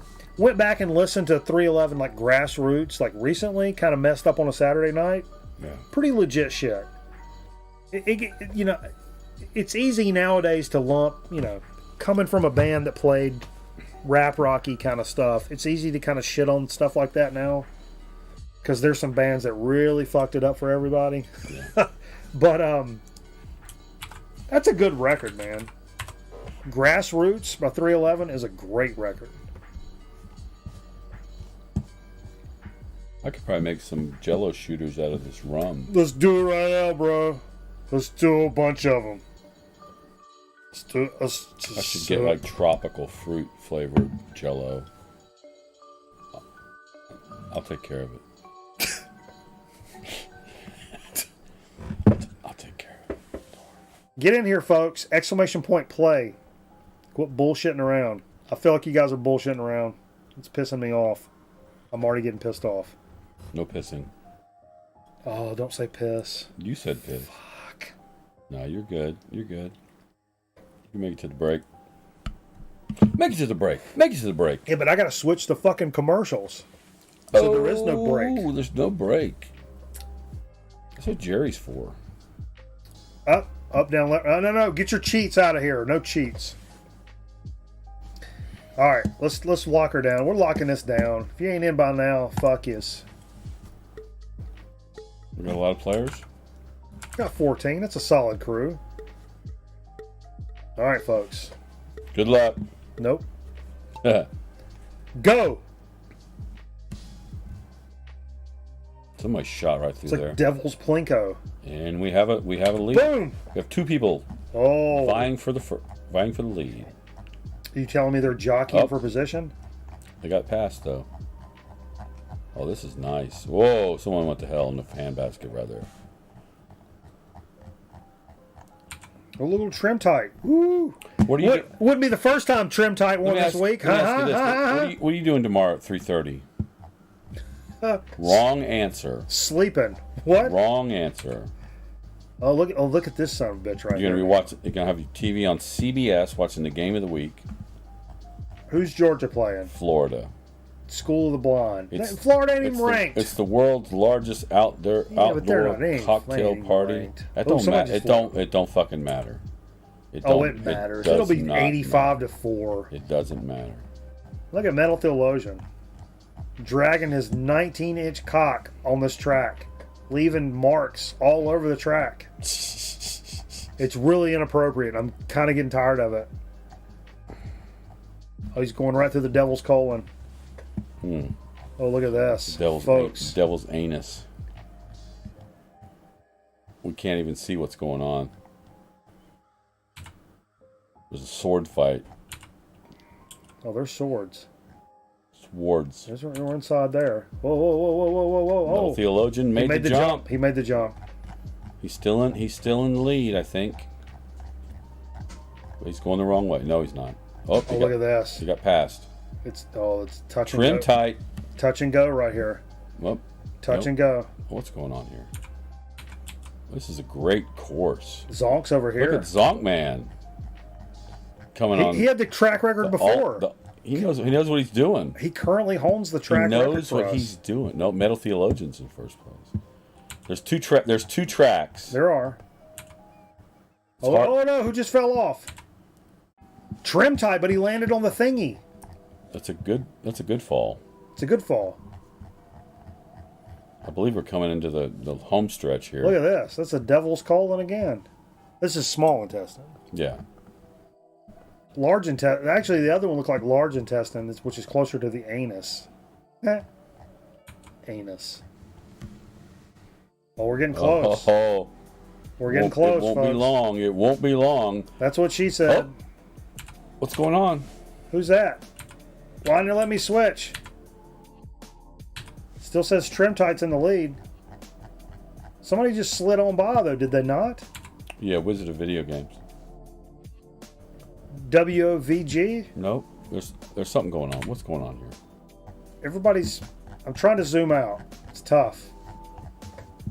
Look at Merv making a move. Here we go. Merv's Zonk Man. Coming into the home stretch If right Zonk now. Man wins this again, I swear to Christ. Merv. Come on, Merv. Merv making power moves to shower Nope, moves. sorry, Who Merv. just snuck by? Trim Tight back on top. The early And leader. the winner. Shabooms. Whose ball is that stuck? Somebody. The hell is that? I don't know what that is. It's an aberration. It is Halloween. Hey, do you want one of these? Oh, you had one. Oh, I had one. Okay. Thank you. I'm fucking freezing. I cannot get warm. Freezing? You're freezing? Yes. You could have malaria. Get up in their area You mind- like malaria. You mind sitting around my beer? Just keep it cold. Okay. I want to know who is this? Actually, we can do this. Hold on. I don't think it's anybody. Trim Trim Tight. Tight is the winner. Hey, it's not the first time this not a week. not a record though. Eh? Not the first time this week Trim Tight has won. Check the. Did he Like I win said- Wednesday? Yeah. Me and Trim Tight, Michael Cron. Nope, didn't set the record. Way off. Where has Cron been tonight, by the way? Way off the record. Track record ghost? I don't know. What is this? Fucking Need for Speed 2? These PS1 jokes do anything for you, Steve? No. All right. Tired of it. Let's get into a little dig of the week. What do you got for dig of the week, Steve? Just a plethora What of do you things. mean? 4-hour show. 4-hour show. Actually, if I could, 4-hour show. I'll do something off the top here. What do you got? Let me do a quick thing. All right, Steve. I'll take a break. I'll go out in the yard for a little These bit. aren't records. Well, but I got some non-record stuff too. I dropped my Angelou. my daughter off at her horseback riding Meh. lesson on Saturday after the show, and I noticed there was a yard sale nearby, so it was out in Davidson County. It had some cool stuff, but I did buy something. Okay. I don't remember what it was, but this was in a free box. There's all these there's this cool Jose Corona. You put it on your Corona bottle, of course. A little gentleman. Yeah, let's check this out. Isn't that cool? Ah. You can put it on this rum bottle. That'll work. Rum bottle. Ah. Look at that. Yeah, and also a little koozie action. Check this koozie out. Whoa. You need to put your beer in that. Whoa. Work it in there. That's a hard koozie to get into. Reminds me of this JV cheerleader I knew once. Wow. She passed away suddenly. I can't get it down in there any further. No, it's all right. Like a JV cheer. Breast. Last but not least, It looks like Tony Danza's tattoo. getting back to our theme of On Who's the Boss? apropos. This is What's apropos? my favorite thing I got. Oh. It's a little goblet Oh. that I'll be drinking out of tomorrow night. Whoa. Nice. Isn't that cool? That's very cool. Yeah, I thought it was pretty cool. Hell yeah. So I've other than that, I've got Oh no, I'll show you some stuff. For once, I got into a Goodwill this week. It felt really good because I had a shoot that was out away summers, and old school me. And if I had a shoot that was 20 minutes away, I'm like, okay, well, sweet. Where's a Goodwill? COVID's kind of fucked a lot of that up. I don't do that as much anymore. But this week I kind of jumped out in there and did some shit, and found. I talked about this on stream before, which is kind of funny. It's the Essential Ernest collection, which is it's got a couple of bullshit Ernest movies, like Ernest Goes to Africa and Ernest in the Army. But it's got these Ernest greatest hits and Hey Vern, It's My Family Album, and Your World as I See It. These are these short films by Ernest, which are fantastic, hilarious. It's all the Hey Vern stuff before the Pine State commercials. I just talked about how me and my mom rented this VHS back in the day that had all these weird Ernest short films on it. And this is it. This is the shit. If you guys that were watching that stream remember me talking about that, this is that rare, I don't know if it's rare, but behind the scenes or early short film stuff. Couple of VHS stuff for VHS Tower of Terror. We literally have VHS tapes stacked to the fucking ceiling. Am I joking, Steve? No, not at all. I mean, we're 2 feet from the ceiling. And a lot of them, I'm looking for stuff like this in the found footage festival kind of vein. The Brigade Quartermasters Limited Guide to Camping, a family guide to basic outdoor survival skills. It looks like a camping video, but really it says how to find food, water and shelter, wilderness navigation, basic first aid. Gotta be solid gold. But maybe not as much solid gold as this. Produced by copyright 1999 Watchtower Bible.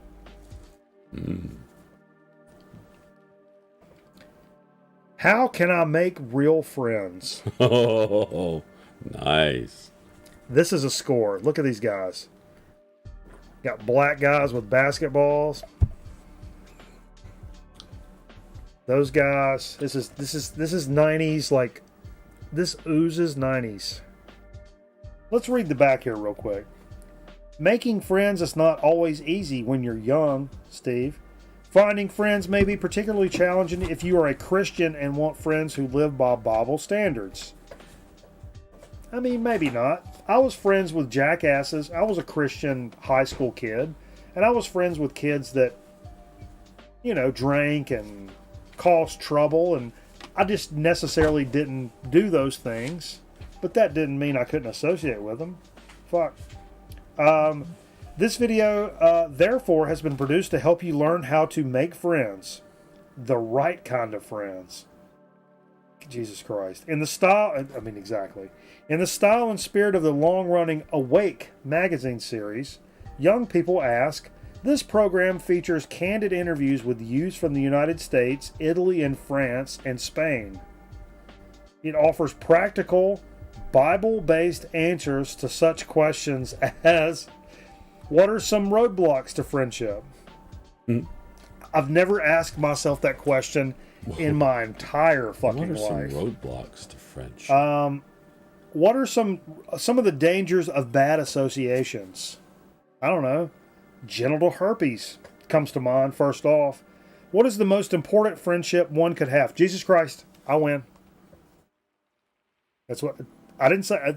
The answer's not there. I don't even need to look in the back of the book. I know what that's what they're alluding to.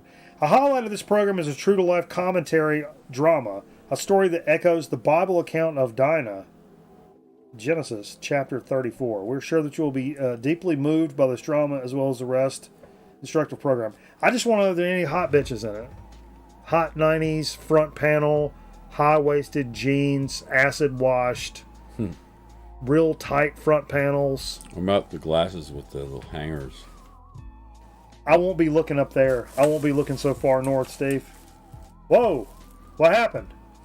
Something's wrong. That's really weird. Something's wrong. Something's wrong. Something's wrong with my Nintendo, Steve. Do you know how to fix it? Did you blow into it? See there? There you go. Boom. Where's it going? I don't know. In the tape machine. Also got in there, I own this on vinyl, but, shit! Fuck!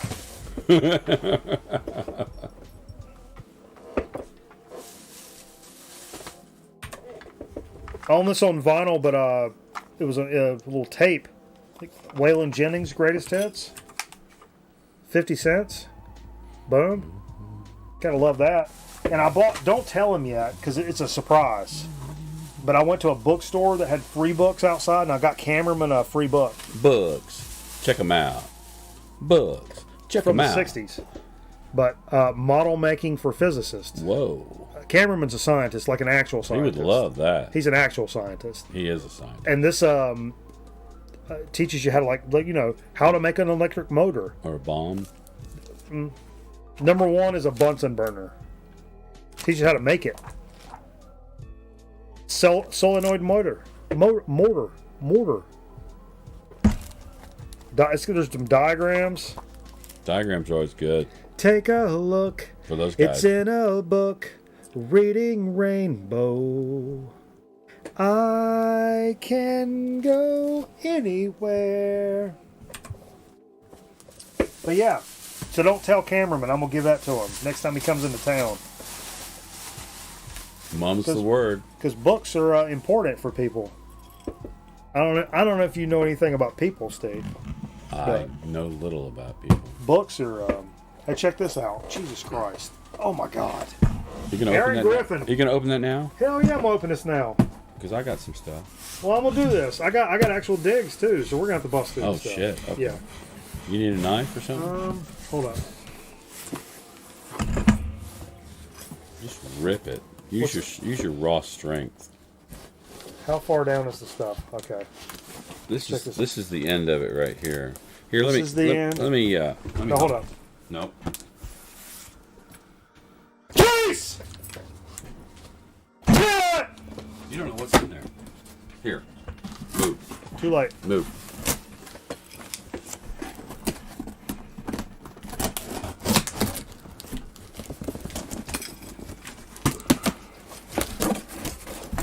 Hold, what? There you go. Cut it toward my tits. Oh my god. Oh my god. Oh my god, I just saw something. Oh my god, I just saw something. No shot.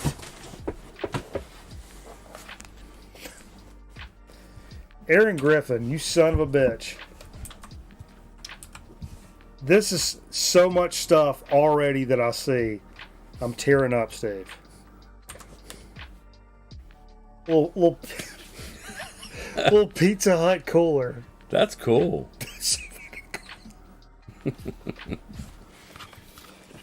Okay. You gonna bust through it? Yeah.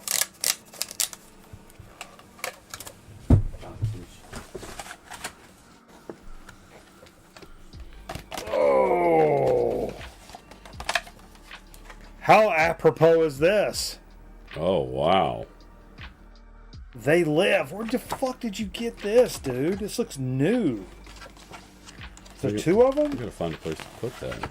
See if there's two of them in there. I see something that I'm not even going toward right now.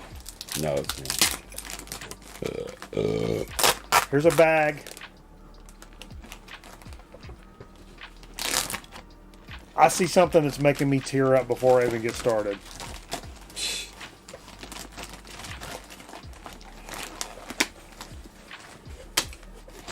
I broke your Ziploc bag, Aaron. How's that make you feel? Whoa. 9 Inch Nails Beside You and Tom. DVD. Wow, that's cool. 9 Inch Nails have actually done some really dope DVD stuff. A lot of the stuff has been in 5.1.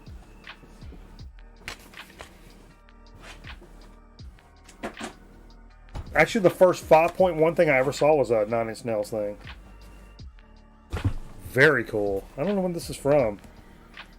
2017? I think, or 2007. I think it says 2007. and right along those same lines, George Howard, Love and Understanding. That is awesome. Look at that shit. I've never seen a cut box DVD. This is a cut box DVD. If you guys that collect VHS, you know what a cut box is. That's the clamshell that's got the cut thing that it wraps all around. This is a cut box VHS. You don't see that very DVD. often. Yeah. Hopscotch. Number 1, Hopscotch. That's the number 1 track. Mixtape Legends, Volume 2.0. I love it.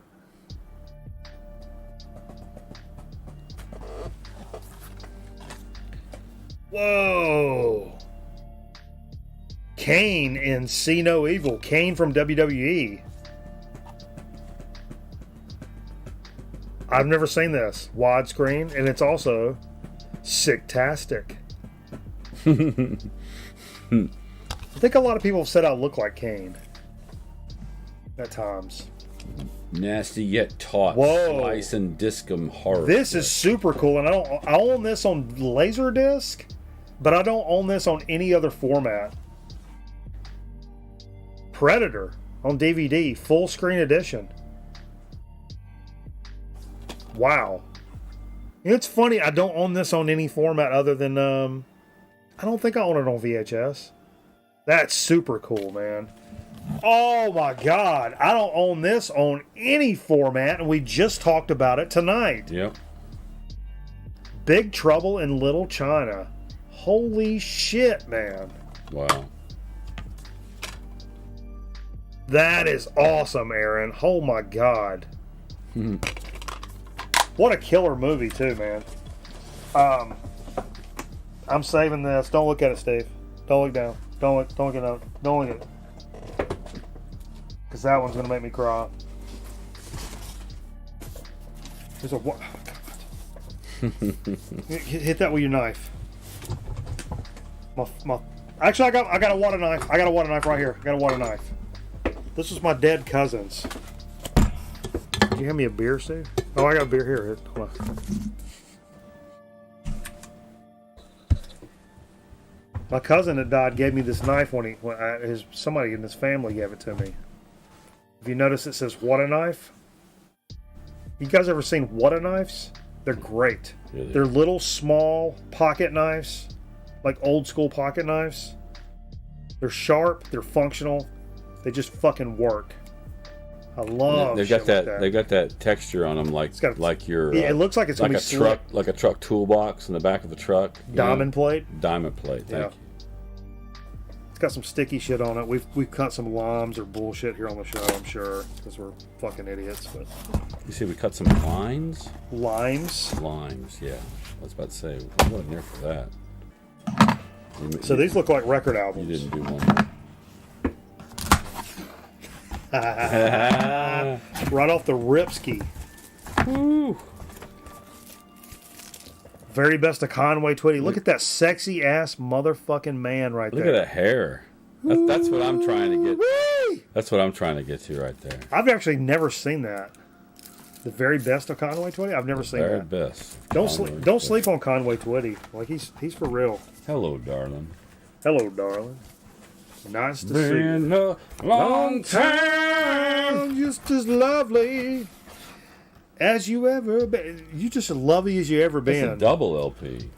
You know, when you hear that, you're just as lovely as you ever been. That ain't saying nothing. You could have looked like a fucking soap on a rope 20 years ago. Anyway, TKA, Tears May Fall. I don't know Tears this. May Fall.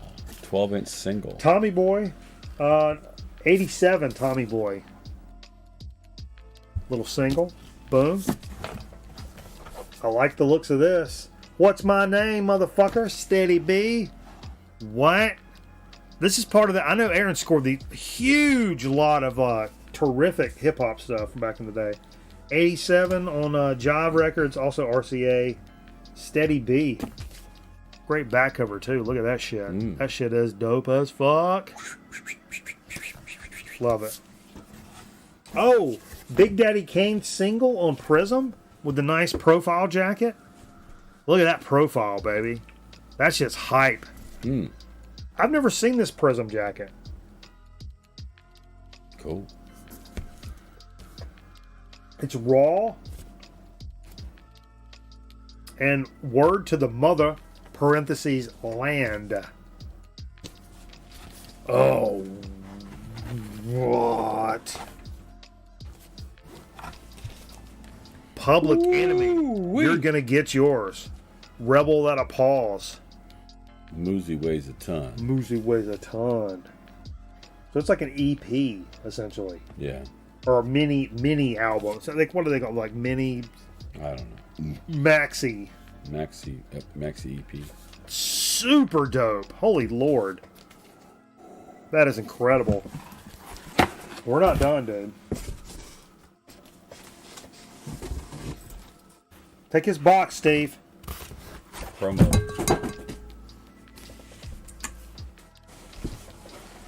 The promo copy. All right, give me your knife. Or no, I mean, I'll use a water knife. It's another fucking box. Really? Yes, dude. This guy's a psycho fucking maniac. He don't know when to stop. His high school I feel like girl. we've already been down this path. His high school girlfriend was like, "Man, I just kept trying to get him to stop, and he wasn't."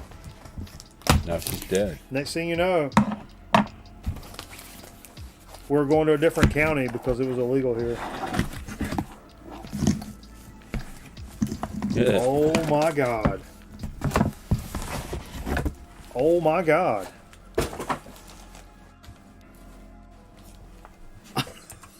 Oh my God. What is I that? gotta show Tight White this shit. Laser discs. Video Orchi? Orche? Orche? It's a laser disc. It's all in fucking Japanese. I guess it's like it's got to be karaoke. Yeah, it's probably karaoke. Look at this. Oh my God, dude. Video Oche. Karaoke. That's what it is. Tight White's gonna nut over this. Something else. Does your Laserdisc work? Yeah. Is it hooked up? Yeah, but it's weird. I gotta. Can I put it on right now? No. Damn it. If you hold the button down, you can. The button won't click. Look at this one. I just cover version is all I can tell you. That's awesome cover though. Look at this. Wow. Look at how vibrant this cover is. Cover version. The back of it. Volume Is 5. this Laserdisc as well? Yeah. Where did you find this shit, Aaron? All from Goodwill? It says karaoke on it. It don't say That'd be nothing. fun. Oh yeah. Whoa, whoa, whoa. She's a super freak. Super Just as we're kind of low key sliding into the holiday season right now, little Kenny Rogers Christmas. Don't have this one. This will be numero uno on the playlist. I have a few Kenny Rogers. I don't have this one. I don't have the. Oh my god. I'm gonna save that for a second. Jermaine Stewart. We don't have to. Oh, I love this song. What? Remember the song? We don't have to take our clothes off No. to have a good time, but it helps. My cousin used to say. Oh my God. We don't have to take our clothes off. I've never seen this, and I fucking love this. We don't have to take our clothes off to have a good time. Dude, I don't No, remember that. no. Is that the Future Farmers of America? We all listen to that shit. Whoa, what the fuck is this, Aaron? Oh Lord. Paging Michael Pilmer. Paging Michael Pilmer. Somebody cut out the picture on the back. It's Devo, Yeah. but Someone cut out the. what is this? There's a picture. There was a picture of the band on the front. This is a Devo. I don't. Devo Let me is see that. Duty Now for the Future. Yeah, this is a great album. I don't have this one. Was this the one? When was this? You know, Devo was in the news recently. 79. Apparently, is it John? No, who's? John Coltrane, #1 Devo fan. There's some serial killer that just got. He's been out for a while. Michael Hayes. He just got officially released. Michael Hayes. But he had written something that Devo took and made a song out of it, and now he's suing Devo for royalties. That's incredible, dude. Super duper thanks. But before I get to this and get all teary about it, Now is the time to join Club Devo. this is the one thing when I first opened this shit, I can't believe it's in here. And this is going to be one of the most prized possessions of my entire collection. I'll have to trade you for this or something. Nope.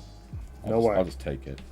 Not just records, not just games, action figures, my entire realm of nostalgia collecting. This is like a top 5 thing that I own of all time.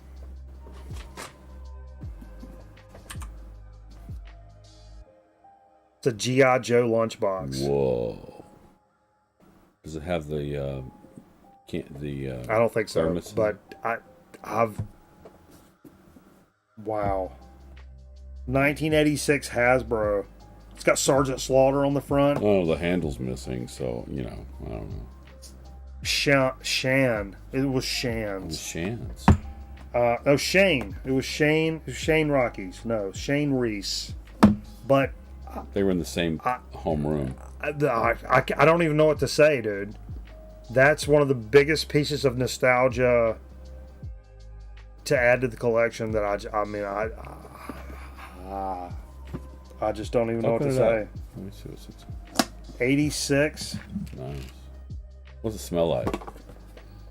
ham and cheese. Fucking A, baby. That's something else. I remember people carrying this exact box. G.I. Joe. And that's right when I was just ape shit. Ridiculously crazy over G.I. Joes. Me and Cameraman both. I can't wait to text Cameraman a picture of that. He'll lose his fucking shit. That's, yeah. Yo, Joe! That's pretty incredible, man. Dude, Aaron, you're a fucking psychomaniac. There's a reason we call you the fucking Top Shot.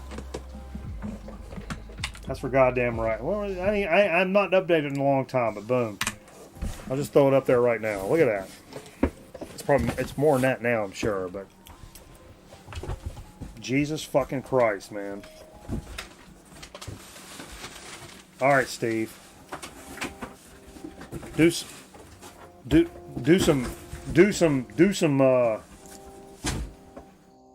What are you doing? All right. We don't have to take our So, clothes off yesterday, to have a good time. I needed to get organized. I needed to get organized in the basement, so I had to file a bunch. I got this filing cabinet that What a knife. I rarely go to because it's in a bad place. So I made some room and made it more accessible. And I started filing a lot of old lyric sheets that I got from like the Rolling Stones show and a bunch of stuff I've been working on that I didn't need anymore around. And I came across. I had filed this. I've got this poster in my man cave.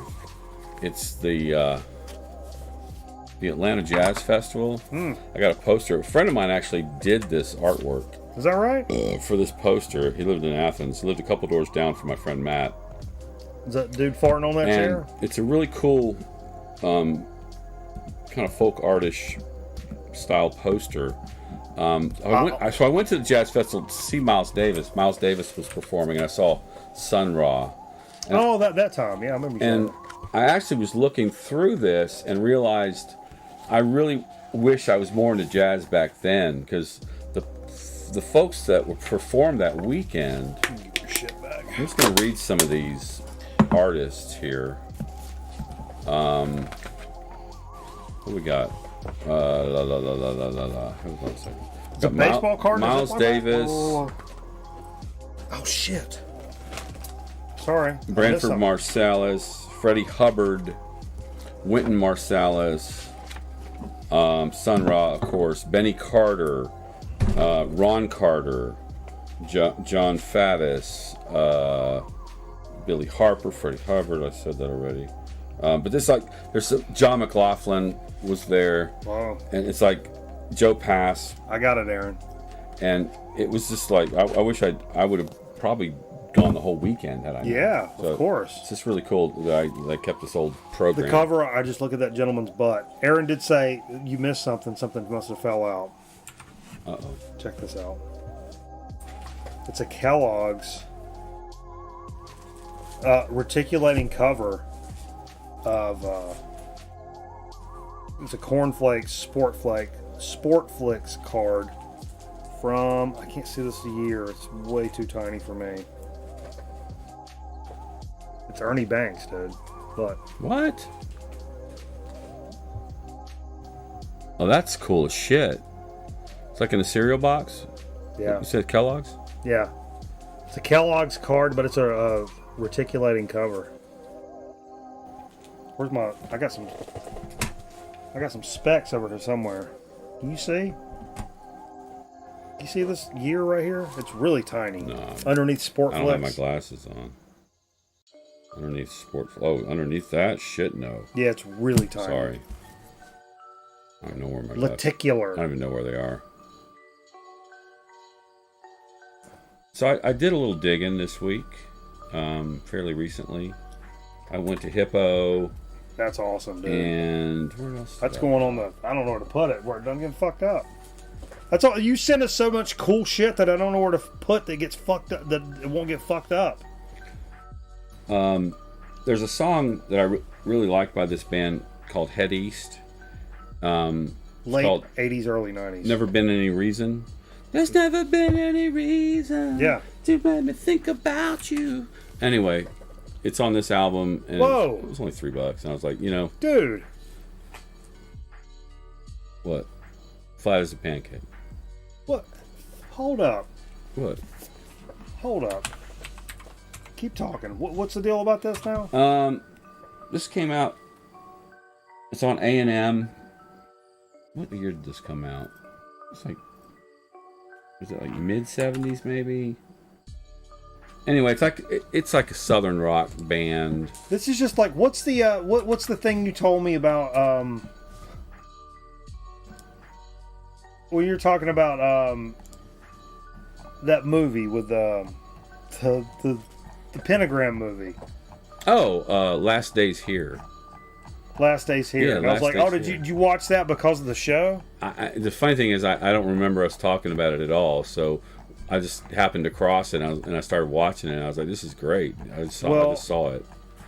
Was there something else you was posted about Head East? Maybe. Oh wait, there it is.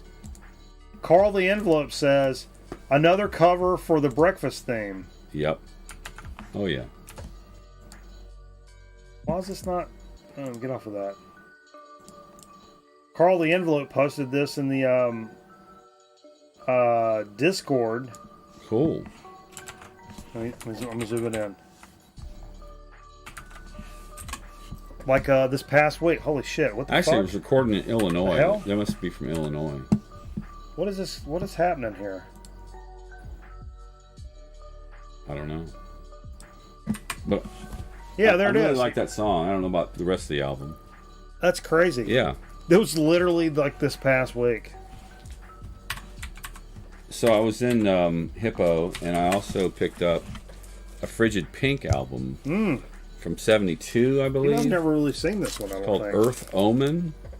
Not as good as the one you have. The pink one. Yeah. That's a little heavier. This is a little more. It's still got some moments and stuff, but it's not as good. We could have played Miss Evil. There's a Miss Evil on there. Hell yeah. Mr. Blood. I was glad to pick this up though. Jonathan had this. He calls it VG. It is a little noisy, but still it's an OG copy of Bob Dylan's Another Side of Bob Dylan, which is one of his earlier records. I got this one, I think. On One Eye Columbia. Little single donger. Single donger. Yep. Hell yeah. Yep. I got a couple more here. Okay. Diamond Dogs. Nice. David Bowie's Diamond Dogs, which came out I think '74, right after Pinups. I got this Right one before in the a trilogy, score. I think. It's a great record. It is a good record. Hell yeah. Is this like an OG? It's not like a I modern. was trying to figure that. It's not a modern. No, issue. it's not. It's not. It's actually. I think it might be worth a little bit of change. $455. There you go. You got it. Last but not least, last Friday night before the show, I went and saw All Them Witches. Yep. I was hoping they had some merch. They didn't have any records in the merch. They had a bunch of shirts that were real expensive. But I went to Underdog the next day and picked up this gem, which is Surfer meets his. Yep. Dying Surfer meets his maker. Yep. Yep. I got this one. You have this? Great record. Yeah, it's fantastic. Reminds that cover. Let me show you the cover because it reminds me of Houses of the Holy. If you look- Yep, I can see that. If you look at the rock outcrop, You go to the other camera. yeah, But I can't see. you don't need to see it. Hell yeah. Yeah, so glad to pick up some. Yeah, I think that's the only All Them Witches he had there. I've actually gotten all them witches from Jonathan. You want these two? No, One of these. Come on. No. Come on. No, I'm good. Actually, Jeff left part of his. You should take that. I'll do that last Jello shot. How about that? Oh, I keep forgetting you got Jello shots. Fuck. There's only one more. Yeah, because they're like 4 feet deep. Of course, there's like 3 or 4 of them. Shoot them up, guys. Who's still drinking? You bunch of pussies. Come on. Who's drinking? Let's go. There's It's Halloween Eve, isn't it? Yeah, sure. No, actually now it's like it's 2:20 a.m. So this I don't know what this is. Eastern Standard. When does the time change? Did it already change? Is this why I've been late for work, but nobody's told me? Nobody knows when you come in. You go in that door I go in. And Fucking right they don't. Time changes next week. Okay. Aaron, again, thank you so much, dude. That was some I mean that's over the top kind of shit. I don't even know what to tell you, man. I'm gonna save a couple of mine for later day. But speaking of emotional, I want to start for something that just you guys into WAP? WAP? You know what WAP is? WAP. Type a 1 in the chat if you know what WAP is. What WAP means? You guys know what WAP means? I think it's women's anal products.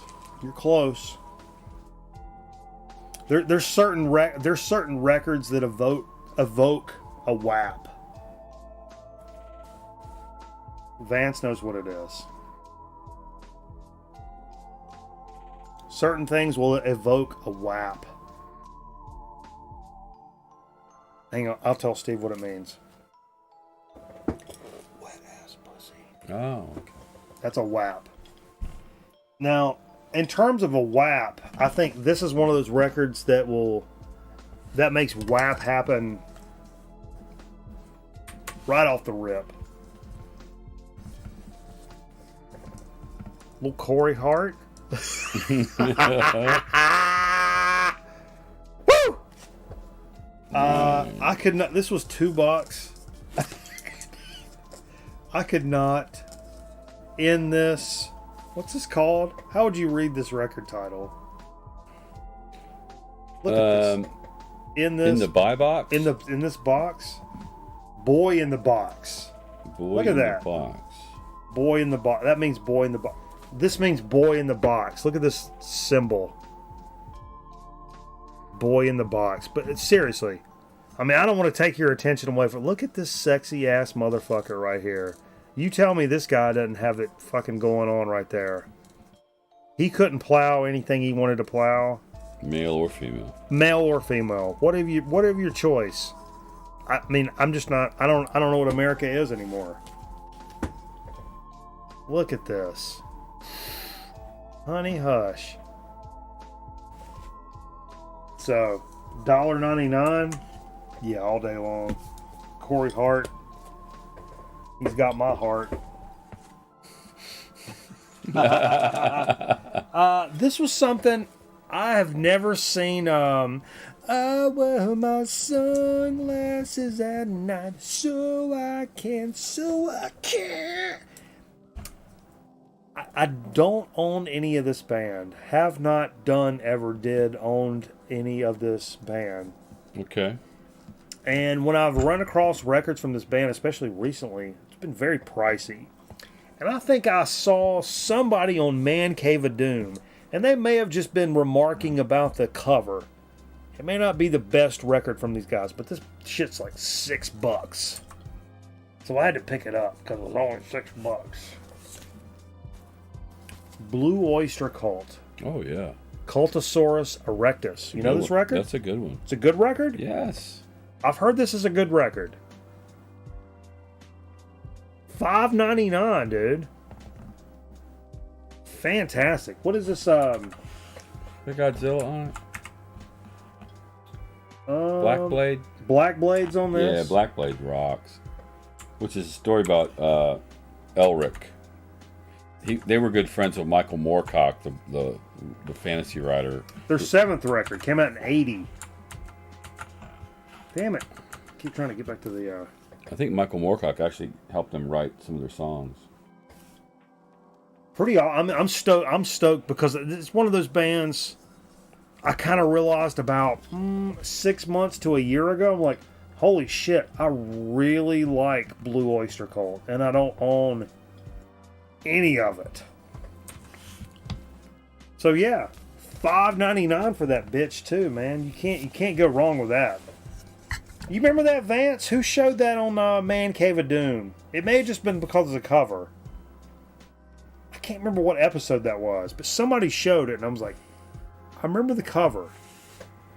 May have been Chromie D, or may have been Vance. Yeah, BOC rules. Now, I've been known, if you say BOC and you're talking to me, I'm talking Boards of Canada. Yep. Me and Steve have had this back and forth for years. I say BOC is Boards of Canada. Steve says it's Blue Oyster Cult. You know, whatever. This was a wild card. And it's still. You're still showing records? I'm fucking right. This is a wild card. It's still a wild card. I saw this right here. Boom. It's called Snake Out. Snake Out. And the name of the record is Golly Wobblers from Hell. I saw this. Golly Wobblers from Hell, right? It was $6 again. Whoa, whoa, whoa, whoa. Who's doing stuff? Whoa, it says I'm in the running for $250K in Bitcoin.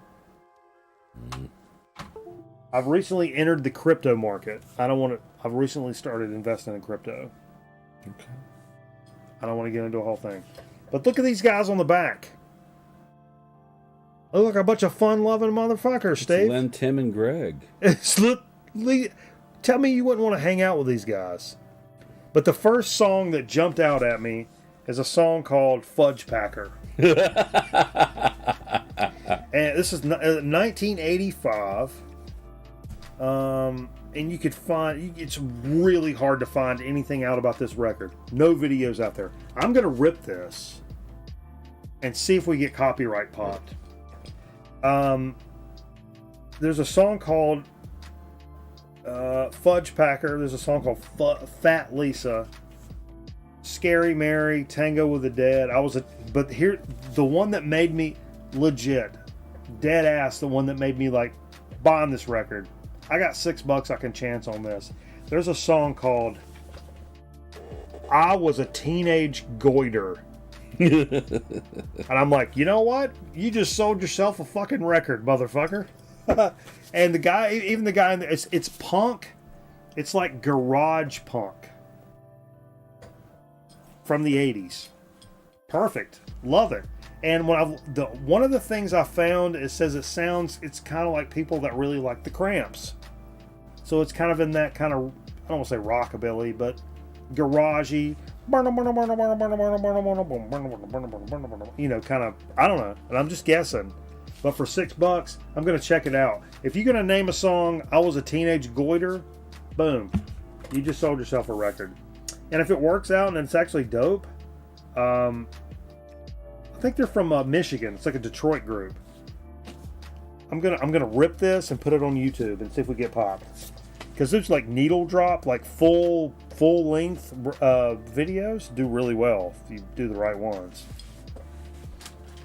Here's a very interesting situation, Steve. And Steve, you may remember this from a few weeks ago. I found this record, and you kind of walked into my office when I kind of discovered it.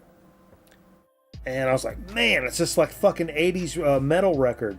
I'm kind of like really into. I look. It was on their Facebook page. Hey, we just got this record in, blah, blah, blah. It was like, 5, 6, 7 records, whatever. I look up one of them, and I'm like, man, I really want this record. It's kick-ass. And asked later, because this is one of those places like Hold Please, you can like hold records. And asked, like, hey, any chance you guys still have this record? And like further down the road, like a couple of days later, 3 days later, the cat from fucking Hippo says, "Nah, I'm sorry, man. It must have got. You know what I mean? It's out of here." And I was like, that's all right, man. I missed it by. It was like, I can't see the guy from Hippo saying got. It was gone. Okay. And I'm like, that's cool, man. Whatever. So I was in there today, even 4 weeks later than what I just said. The record's fucking still in there. Warrior, 1985.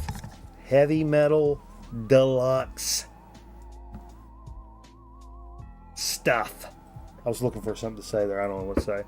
But Warrior, this is the debut from Warrior. They were an LA band. They had like 4 records. Spread out over like fucking 4 decades. So it's not that I am the warrior. No. This shit is so great. When I streamed it, I was like, I want this. And I was like, do you guys still have this? And they were like, nah, sorry, What's man. that drummer wearing? Fighting for Earth. Fighting for Earth is on here, Merv. Only the strong survive. Ruler, mind over matter, defenders of the creation. But this is one of those like fucking like victories. Vinyl victories. Fucking A, man. Like, wanted this record, reached out, like, hey, do you guys still have this record? Nah, man, we don't have it. Oh, man. Literal weeks go by. He just, like, looked in the wrong place, or I don't know what the fuck, and walked in there today looking for whatever, and I was like, here's that record. Are you serious? Number one, you're a retard, because it's still here. Number two, nobody else has bought this? Because this is like, it's a great metal record, man. Anyway. Shit. Fuck. Hell damn. Christ. Shit. Stomp. Weasel. Steve? Oh, yeah. We're still doing So to Speak and Chip Chat. I don't give a fuck. Okay. Alright. Everybody stand by. We'll be right back in a minute. Grown Man Record Night. You guys like internet? Who likes the fucking internet? Fuck. Chim Cham. Well. Nope. I gotta pee. I just clicked on P Fever and it doesn't work. Really? Nope. Welcome to the world of terror. When I'm not busy embalming bodies, which isn't often, I like to relax with some good family reading. Let me introduce you to my personal library of Fangoria, the leader in horror entertainment. What a fascinatingly hideous cover of Freddy Krueger. And devilishly candid reviews of the latest horror videos. And gloriously bloody color photos from the newest Friday the 13th. They're all here in Fangoria. Can I persuade you to subscribe? This is Fango editor Tony Tupone asking you to enter the world of Fangoria. Only $12.49 for a special 6-month video subscription. Send check or money order to Fangoria Magazine, 475 Park Avenue South, New York, 10016. Customer! Let the dead bodies wait. Foolish friends, Freddy Krueger is on your phone. Dial this number now. I've got some tales to tell. Freddy's favorite bedtime stories.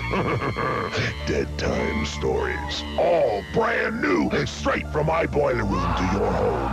It's Freddy Krueger on your phone. So dial this number now if you dare. Tell him Freddy sent you. $2 the first minute, 45 cents each additional minute. Children, get your parents' permission before you dial.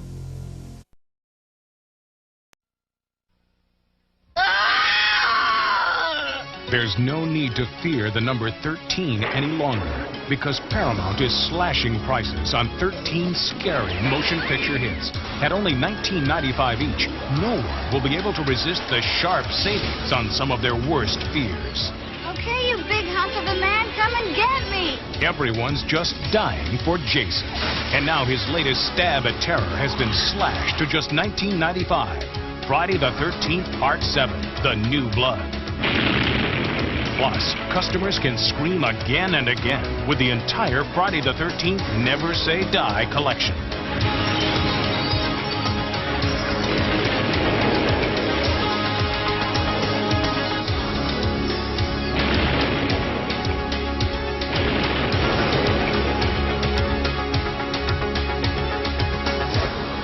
And the terror continues with 6 more shock-filled hits. The house is burning. Christopher Walken can see the future and must stop it dead in Stephen King's The Dead Zone.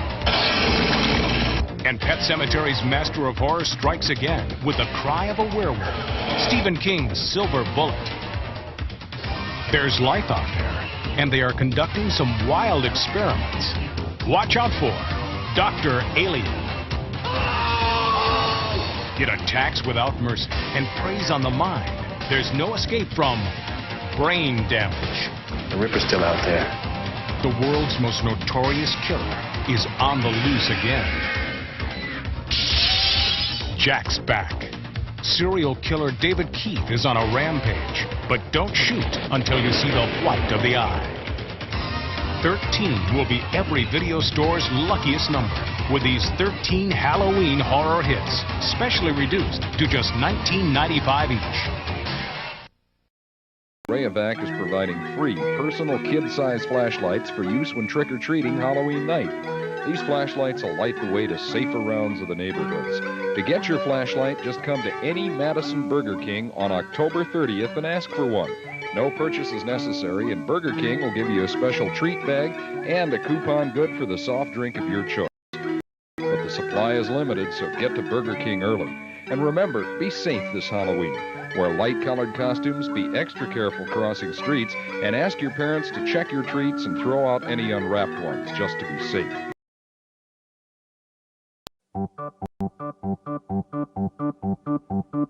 Happy, happy Halloween, Halloween, Halloween. Happy, happy Halloween, Silver Shamrock. Happy, happy Halloween, Halloween, Halloween. Happy, happy Halloween, Silver Shamrock. It's time for the big giveaway. Halloween has come. All you lucky kids with Silver Shamrock masks, gather round your TV set, put on your masks, and watch.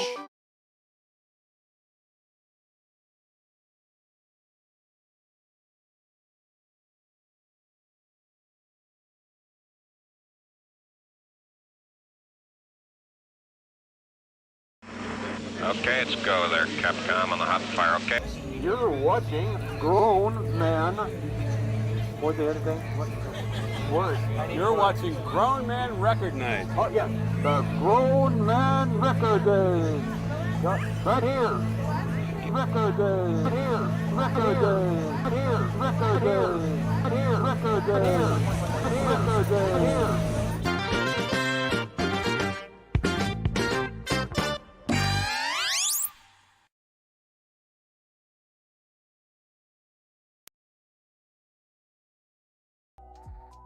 Oh no! All right. Yeah, I've been having trouble with my foot, my toe. Mm. I think it could be diabetic neuropathy. So that run to the bathroom wasn't very good for you. I shouldn't have actually ran. I should have just hobbled quickly. Hey, but all you guys that are still with us, what is this, fucking 2:38 in the morning? You guys are some fucking monsters. Fucking love it. I'm getting ready to pull my shirt off, Steve. All right. No, Twitch, that's a violation. I can't do that. Yeah, moobs are against the rules. Moobs are against the rules. Boom. Let's get in a little soda pick. I picked this up. I think we've done this before, actually. But but I don't. Not like that. Not like this. No. Not in this type of bottle. No. I saw this for in the it's 138. You central time zone motherfucker.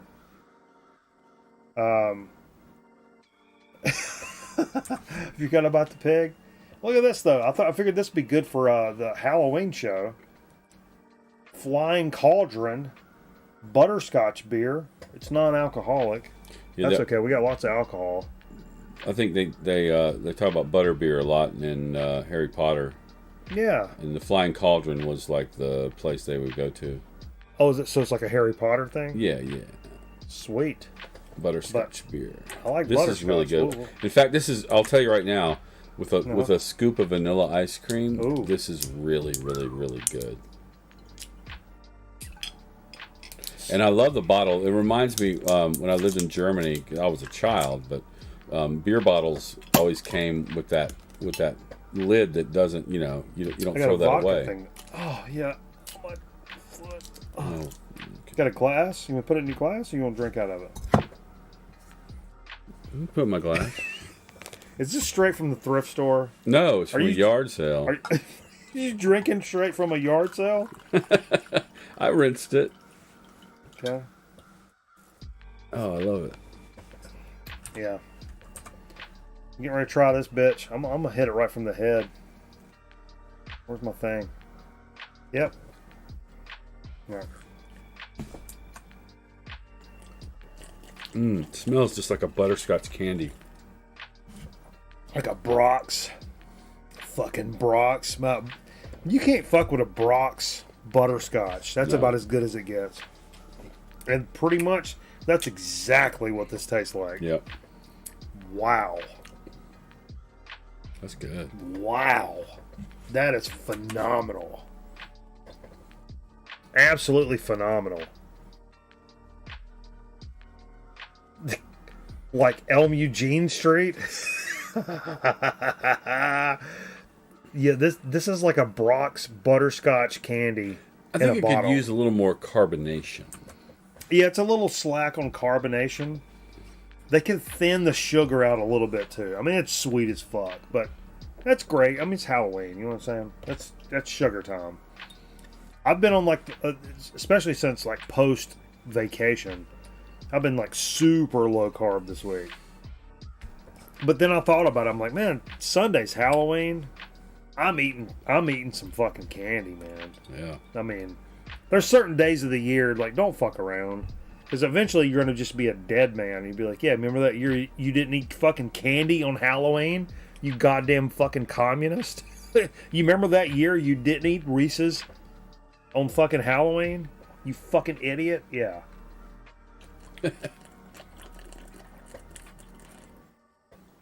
Those are moments you can't fucking get back. 100%. But yeah, super cool bottle. Really good soda. That's a great soda. Subtlety would not be its strong point. No. But it's a good sweetness. It's Brock's. It's Brock's fucking butterscotch. Butterscotch discs. Yeah, I think they call them discs. Disc. Fucking right, they better. Like fucking Tron, motherfucker. Nice disc. Shakask. Did you ever have any Tron toys? No. Anybody ever have any Tron toys? I bought some Tron. I had a couple of Tron toys, like from Rose's back in the day. Yeah. The little gentleman with I had a blue gentleman with the disc. I didn't have the cycle, I don't think, but I had had some couple of gentlemen. Brock's Cosmopolitans? Oh yeah. Dude, that'll get me out of my fucking moo-moo in a heartbeat. Then we fucked on the candy. And then we fucked on the candy. Yeah. All right, let's get into a little chip chat area. Chip chat. Steve, what did you pull for chip chat? I don't know. You pulled an audible. You pulled something before. Yeah, I pulled something before, and you're like, "What's that?" And I was like, "I don't know." I mean, I don't know. I went pissed, and I came back, and I was like, "You know what? No, we're gonna do this." It's been sitting over there on the. There's this huge mixing board that Jay brought over that we still haven't hooked up to anything. But and we tried, but it didn't help. We're having all those audio problems. So we got, but this was sitting over there for a few weeks. Where'd we get this? You remember we did those ghost pepper cheese puffs? Yeah. No, they were Carolina Reaper. Were they or something from a cousin in Texas? Yes. She sent 2 bags of those, and she sent 1 bag of like regular cheese puffs. Okay. Something I'm noticing right off the bat. Anytime I know you guys are feeling the pain on this. If you buy a bag of chips or cheese puffs or whatever, there's gonna be some settling, right? Yeah. Feel this. Feel where that starts. Up here. Fucking right. Look at this. Now these are from the HEB. Heb. Intense cheese flavored puffs. These look the puffs all the way to the top. right there. Boom. That's all puffs right there, baby. 1 bite or 2, easy choice. Heb, registered trademark. Cheese balls. Or is it Hebe? Or easy. Take it easy. For a 1 bite pop of cheese, Heb, cheese puffs, possibly more with self-control. Pick your flavor. Okay. There's some more. I think you had the light cycle pull string sparkling shit. Yeah, this is a full ass bag of puffs. I mean, that shit's fucking Puff it up. taut. I'm just grabbing them. I'm throwing them down. Get you some. Special thanks to my cousin Carolyn and her husband Those are good. Dean. He's legit. For hooking us up with this. Dean, a fellow gamer. 1 bite or 2.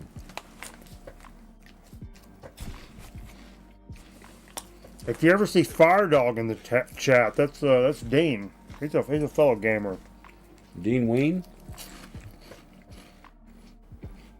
Dean plays the battleship version of the game, World of Tanks. I can't remember what it's called.